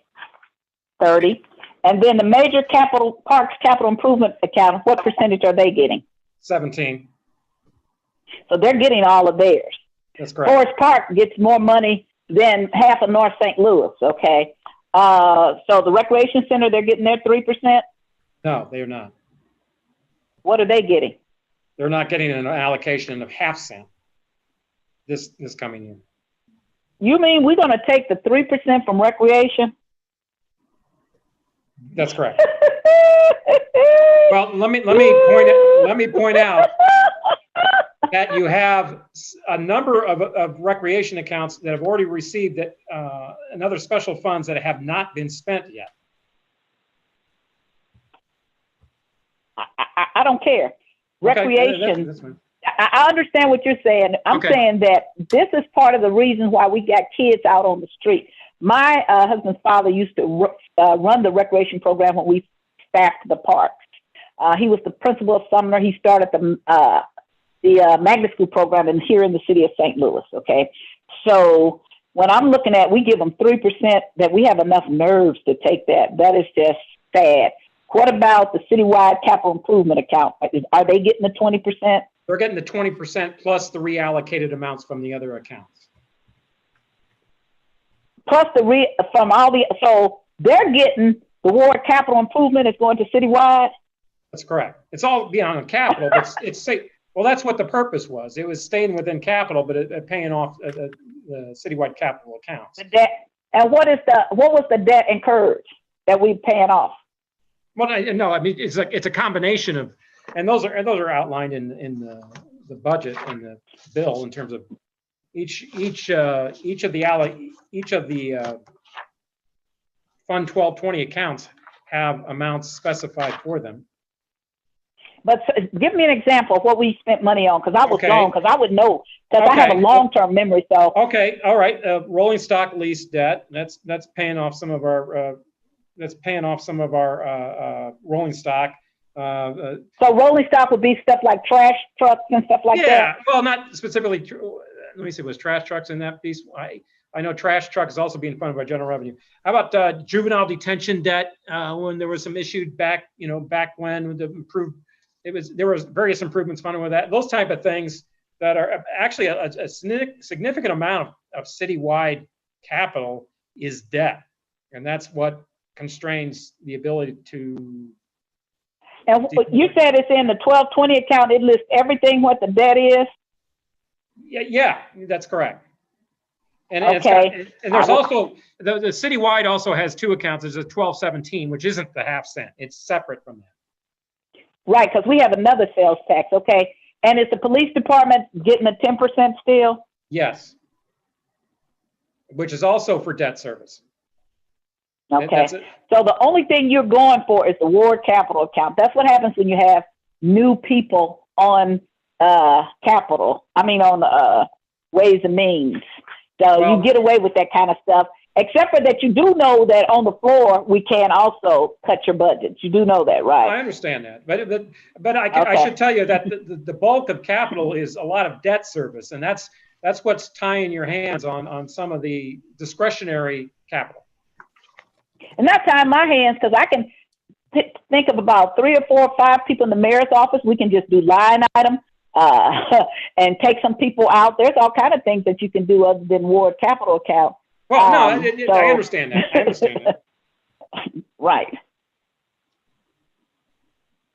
Okay, so then just only ward capital is being shifted to citywide. Okay, and you guys are you going to be at the meeting tomorrow that they're having in the morning What meeting is that?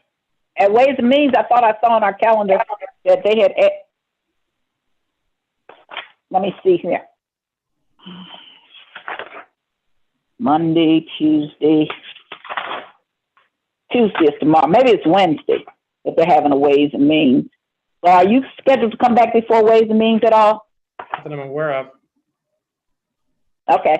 And so we also have a small parks account, right? Taxes for the small parks, right?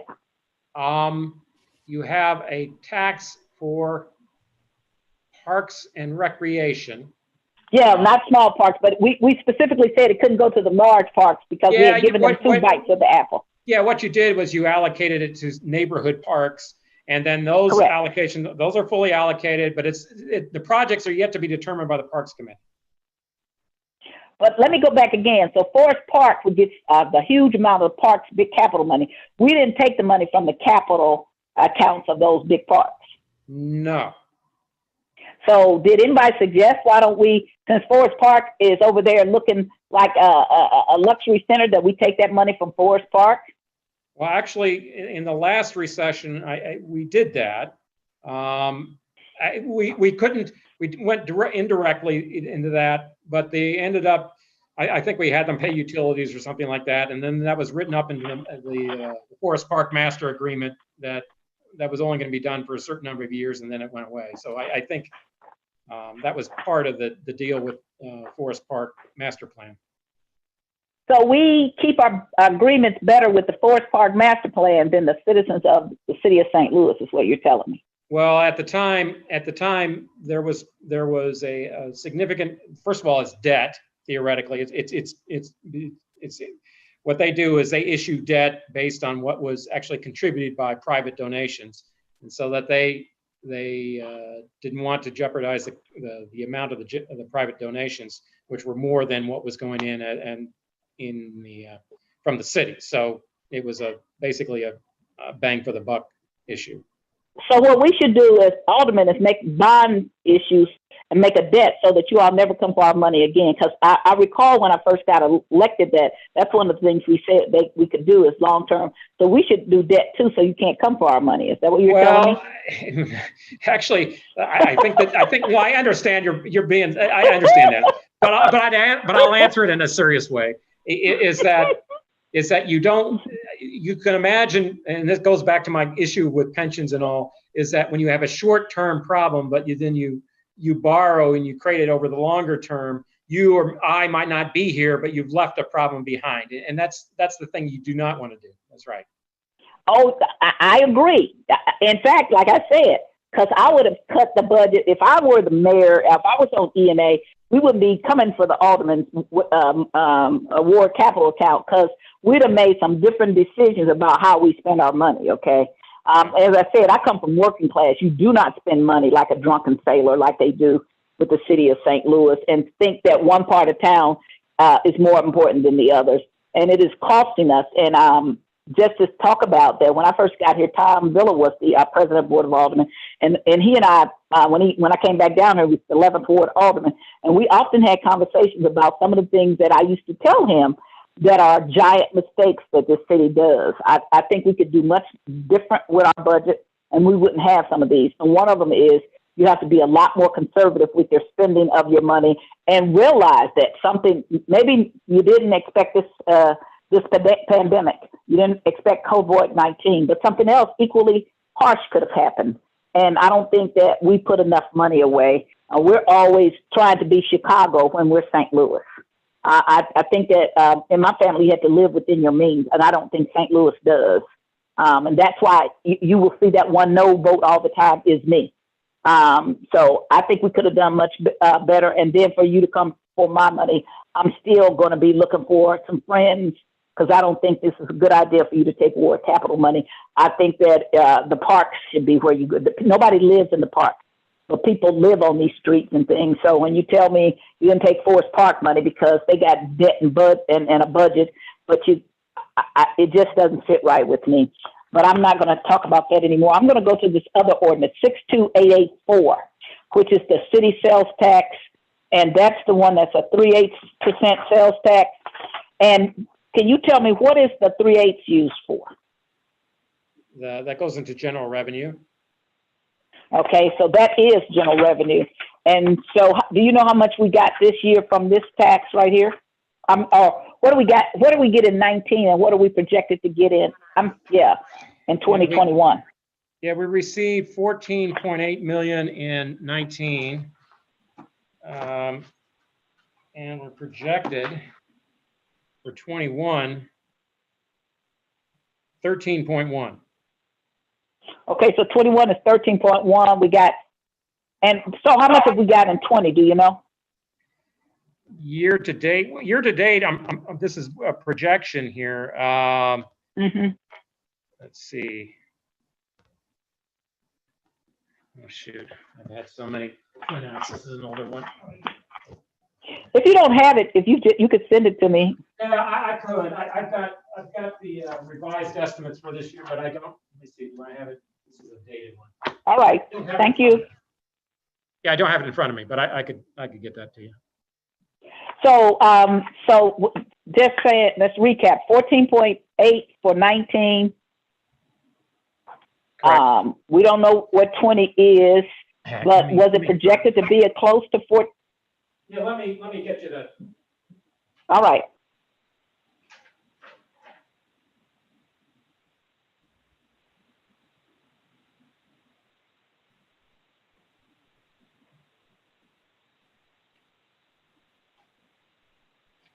$38.5 FY20. Mm-hmm. No, that would be the 1 cent. It was 14.4 in the 3/8.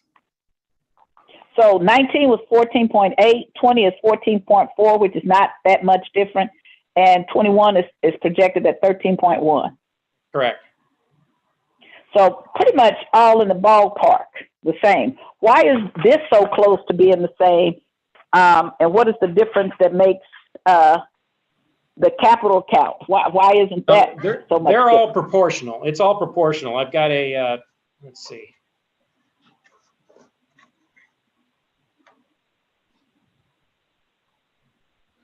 it's 20 point. Yeah, the sales tax is projected down about 20% next year. So, and that's probably every account. That's about every one of them. So you've told me what I needed to know, which is that there is a grab to take ward capital improvement and pay for citywide capital improvement. Okay, I got you. And then you said all the other taxes, that's fully funded. So tell me some of the other things we cut besides coming to the ward account money. What are things that we cut out to make this budget balance? Well, the biggest drop, as you heard, was in the corrections department. That was cut less than half. So now it's below $8 million in MSI's budget. But originally it was about 10 million or plus in budget cuts and some of these revenue reallocations as well. And then we also did that special fund allocation, as you mentioned, with the benefits fund balance there. We cut about, I want to say, with the amendments, maybe around 90 positions overall or so. And in these final amendments, it was about another 9 or 10 positions out, which got it up to about 90. And so it was basically all the biggest ones were corrections, the biggest cuts, but then there were some smaller cuts scattered throughout the departments. I do have that. I do have the presentation, and it's always, every time I make a presentation, I post it afterwards, so it's online as well. Okay, it's online where? Ways and Means? Well, our budget, if you go budget division, latest documents, and it'll be there. You'll have both the most recent update as well as the original to Ways and Means and E&A. Okay. So are we going to have a balanced budget with all of this? Yeah, that's the intent. Yes. Okay. And you said that if we somehow come out of this and we start finding ourselves with more money, that we would increase the money to the ward capital account. Is that what you said? Well, what I was saying is, and I said this to Ways and Means, it's because there's so much uncertainty regarding the revenues, the economy, and where it's going to go, plus or minus. I mean, it's always easier to do a supplemental when more money comes in than you planned, and harder to take it back after you've appropriated it, although we've had to do that in the past as well. So my message was, we're going to have to be obviously vigilant as the fiscal year begins. And if it turns out it's not as bad, we could always do a supplemental later. But then again, on the flip side, if it continues to fall, then we'll have to make adjustments then. But I think it's a reasonable estimate. It gives us a position, at least it gives us we're in a position to make adjustments if we is necessary as the year progresses. But again, it's something we're going to have to keep an eye on, obviously pretty closely. Okay, and was there anything besides salaries that increased in cost? Let's think about that.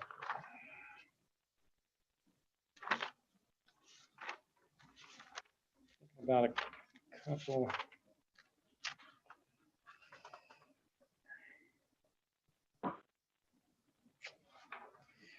There was a new initiative that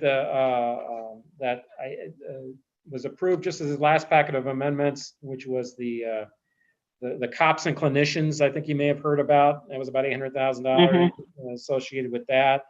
There was the let me see. I know in circuit courts they had an increase related to this statutory raise the age provision, which means that I believe starting in January, the age of a juvenile in juvenile detention would be 18 rather than 17. Well, that requires an additional cost of the juvenile division that went a few $100,000 in that budget. I'm not thinking. Requires the cost. What is it? They moved it from 17 to 18. Did you say, Correct. or the other way from 18? 17 Okay, to and 18. that cost is now because now we're going to keep more people at juvenile longer. Yes, that's correct. Except for that, what they do, because I was a juvenile attorney before I came over here. What they do is, if it's any kind of crime at all, then they certify them and send them to felonies. So I've had 15-year-olds and 14-year-olds certified when I used to do this. So if it's anything but hopscotch, they get them out of there. Okay, so, but okay, I hear you. But that's good. That's good. That's a good intent. But that's not actually how it works. We also allocated $1 million in a special fund for the, again, this is be more of a lease debt provision, providing breathing apparatus for the fire department. So that's going to be financed. I can't think of anything. Nothing really big is jumping out at me on the top of my head as far as increases, other than the normal, your pay and the impact of the minimum wage and that kind of thing. Oh, the election board, obviously, because it's an election year and we've got 4 of those scheduled. Right. It goes up and down each year, as you know. So that's this year's a scheduled election year, so you have an increase there. And some equipment. So what about? Let me ask you this. So we have a big sum of money sitting over there in the account, the airport's enterprise account. Are we allowed to even borrow against that money? I don't know about borrowing, but you definitely couldn't use it simply because of the FAA restrictions on that particular source. I didn't say use it. I'm just asking, is there a way we could borrow against that money? Well, I would think that might be a legal question. I would think that would be problematic simply because if you put a lien against something that you don't technically have the rights to take anyway, that might create a problem. Now, one thing I did bring up at Ways and Means is that we still have a significant source of funds. If you remember on the transit monies, which are still accumulating, and they're just accumulating. They haven't been spent, right. And that's over 30 million now. So from a cash basis, that helps, in that you're not depleting from a liquidity. What I mean is you're not right. Depleting that. Now you can't use it unless you want to say, hey, we want to use it for some other transport purposes, but that's still there, and that from that standpoint, that adds to your liquidity anyway. And so that helps us not have to pay so much for debt service if we have some money that's available for us, or is it just in case there's an emergency and we have to go looking for money over there? I would think, I would think it adds to your again, not for budgetary purposes, but more for cash flow purposes, that you do have that available. And since we cut so much up at the workhouse MSI, are we anticipating closing part of the workhouse? Are we anticipating having less people there? Because we are not allowed, as I understand it, to keep federal prisoners there because it's not good enough for federal standards. So how are we cutting this back? What's the anticipation? What's the impetus behind us cutting such a large amount of money? Well, I know the census is down significantly in the last year. I mean, it has dropped down to about 100. So now, having said that, just as recently as March, it was 200 something. So you got to be careful with that. But I believe simply because of the drop in the census that resulted in the less need for staffing and such. So I imagine what you'll be seeing is some attritioning out of the staff that's currently there, as well as some staff probably moving over to the Justice Center as they sort of ratchet down. I don't know what the ultimate target level is at this point. So you're saying we were down to 100 people, but it's back up.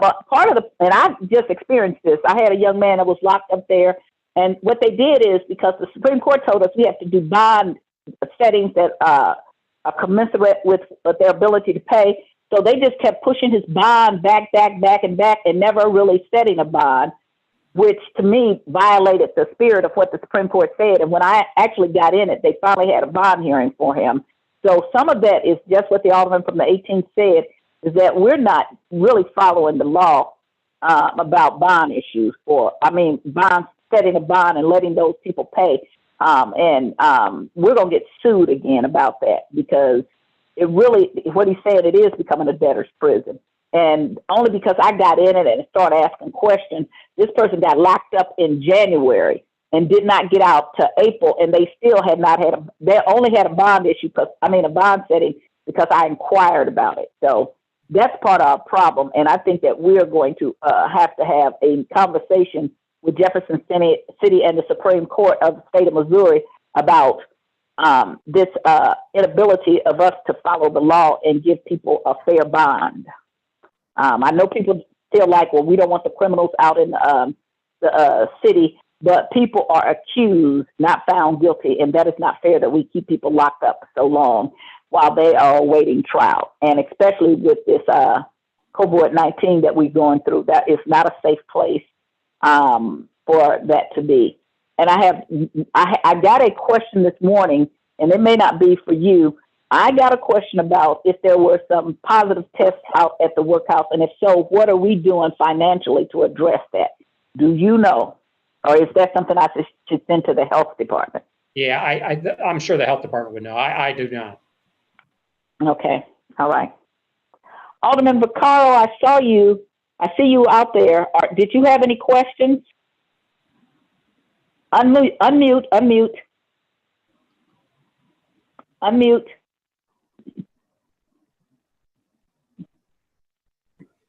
I really didn't. I do know that Paul said all we asked for was 4 million.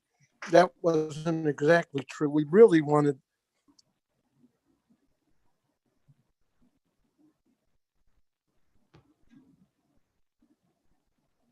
You got frozen there. White, black lines. Other than me that wants the ward capital, we lowered it enough to where a couple of the white aldermen then agreed. Do I think that the ward capital is not where it should be and never has? I do. So I do want to bring that up. And I want to tell you, we don't have to give it to them.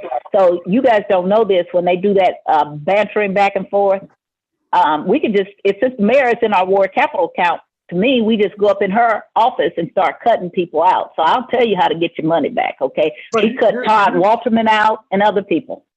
But here's the thing, that, and maybe I'm wrong, but if we don't pass this budget by July 1st, the budget they sent us is what will go into effect, which not only doesn't have any ward capital, it funds the workhouse back at 16 million. It's something maybe that me and you could talk on the side. Maybe I will talk off of this because they already redid it. But I'm telling you, so we still can change the budget when we have a hearing tomorrow. We don't have to go along with that budget. They don't tell you that, but I just asked Paul that. We don't have to go along with that. No. And if they want to cut out ward capital money, then we should be cutting out their stuff, okay?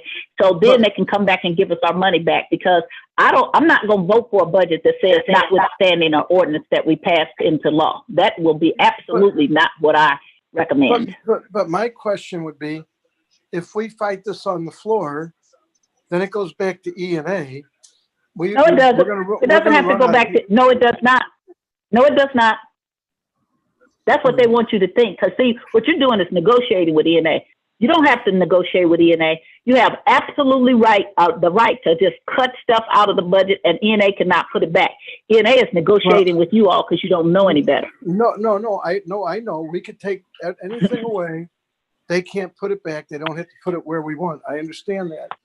But I also know that if we can't come up with a budget that we could pass, and I believe they have say in it, by the 30th, which is just a little over a week and a half away, than the budget that was presented to us. But if you get a chance, give me a call. We'll talk. We'll talk. I cut almost $1 million out of the budget. That's why I got taken off Ways and Means when Clarence Harmon. I know how to cut the budget. They can't do anything about it. You don't have to talk to them about it. You don't have to beg them. Although we cannot put stuff in, they cannot. Also, when we cut it, they can't put it back. So it's been a dance and a negotiation. And I understand that. But then they sat on it. We didn't get it back from E&A until the other day. It was kind of they said that Darlene, Green didn't want to meet, and then the mayor didn't hold the meeting. There was all kinds of things, but we didn't get it back to Ways and Means until it was like, do it or not. But it we'll seems talk to me because that we're not given enough time to do this properly. We'll talk because there's a way that you could cut stuff out and then you can come back and amend the budget. Don't think this is the last thing. You just have to have a budget passed. So we'll talk off of this, okay? You understand? I'll talk to you. Okay, but that's what I thought too, was we pass the budget, then we come back after it's passed and amend it. But yeah, give me a call later. Okay. All right. Thank So you thank you for telling me that it wasn't quite true because you guys wanted more. You wanted all your money back. Is that correct? Yeah, we did. And then we couldn't get the vote. And if you look at the votes, at one point I said, once again, we're going straight down white, black lines, you know, and then when we finally went all the way down to 4 million, we picked up a couple of the white aldermen, but that was the only time we picked them up. And even at that, it still wasn't a unanimous thing. You know, they were saying, oh, okay, gee, you know, that, you know, the $100,000 was good enough. Well, I do have issues with that. And I have issues. And I told them I had no problem taking it to court and actually asking for the money back from over the years that we've been screwed out of. I'm not happy about it because my constituents hold me accountable. The mayor's got a giant staff. And everybody's got a giant staff except the aldermen, but I'm not happy with it. I'm not happy that Ward Capital was basically given to us at zero, and we had to beg for change. But I agree. I think we have to pass the budget, but I also think we go back and amend the budget after the fact. But otherwise, we lose everything we worked for. But you can call me. Maybe I have, but that's my understanding. I've been on Ways and Means for 11 years. Okay. All right. Thanks, Sam. I just want to give you a chance to, if you had something to say. Is there any other alderperson out there? I see Alderwoman Davis. She has a resolution. Is there another alderperson that I don't see? Alderwoman Davis, do you have anything you want to talk to Mr. Payne about at all? No, I probably talked to him too much at this point. Okay. I don't see any other alderpersons out there. So, Mr. Payne, I appreciate it. You might hear from us because we don't even actually get the board bill to us until tomorrow after the meeting. It'll be assigned, but I wanted to kind of get ahead because we got a lot of other things that's on our agenda too. But you might hear from me, and you will hear from me after I get off this call about the things that we talked about. I'd like to see and where they are. Okay. All right, very good. Thank you. So, and again, nothing personal. I just get, we've known each other for a long time, so we're not going to fall out and bump our heads about this, okay? What's your husband's phone number? He'll probably call you after he watches this and say, now you know how I feel for 40 years. God bless him. You have a good day. Thank you for coming before us. Okay, bye-bye. Okay. That's it. Okay, Alderwoman, I think we lost our quorum. We only have Alderman Todd and I here. We had a quorum the first thing. We're going to be meeting Wednesday. Can you come back before us Wednesday, and I'll have yours first? Is that too late? I'm not. I think it'll be in time. I just wanted to make sure we had something that was moving, because in case they don't deal with this ward reduction, I had promised the committee people that I will try to work on something in Jefferson City to make sure that those positions stayed in place. Okay, so you'll be the first thing. Wednesday, we meet every Wednesday at 10. So I'll ask them to put you first, okay? Okay. Is that all right? That's fine. All right then, because we lost our quorum, but we did have a quorum earlier. But Jesse and I, we talked a long time. So I'm sorry, Alderman Todd and I. All right then, Alderman Todd, are you still there? We lost him too. Okay, so I'll see you Wednesday. All right, Madam Clerk, we're going to end this meeting. We don't have a quorum, okay? Ma'am. All right, I'll see you Wednesday morning. All right, have a good one. Thank you. You too. Goodbye.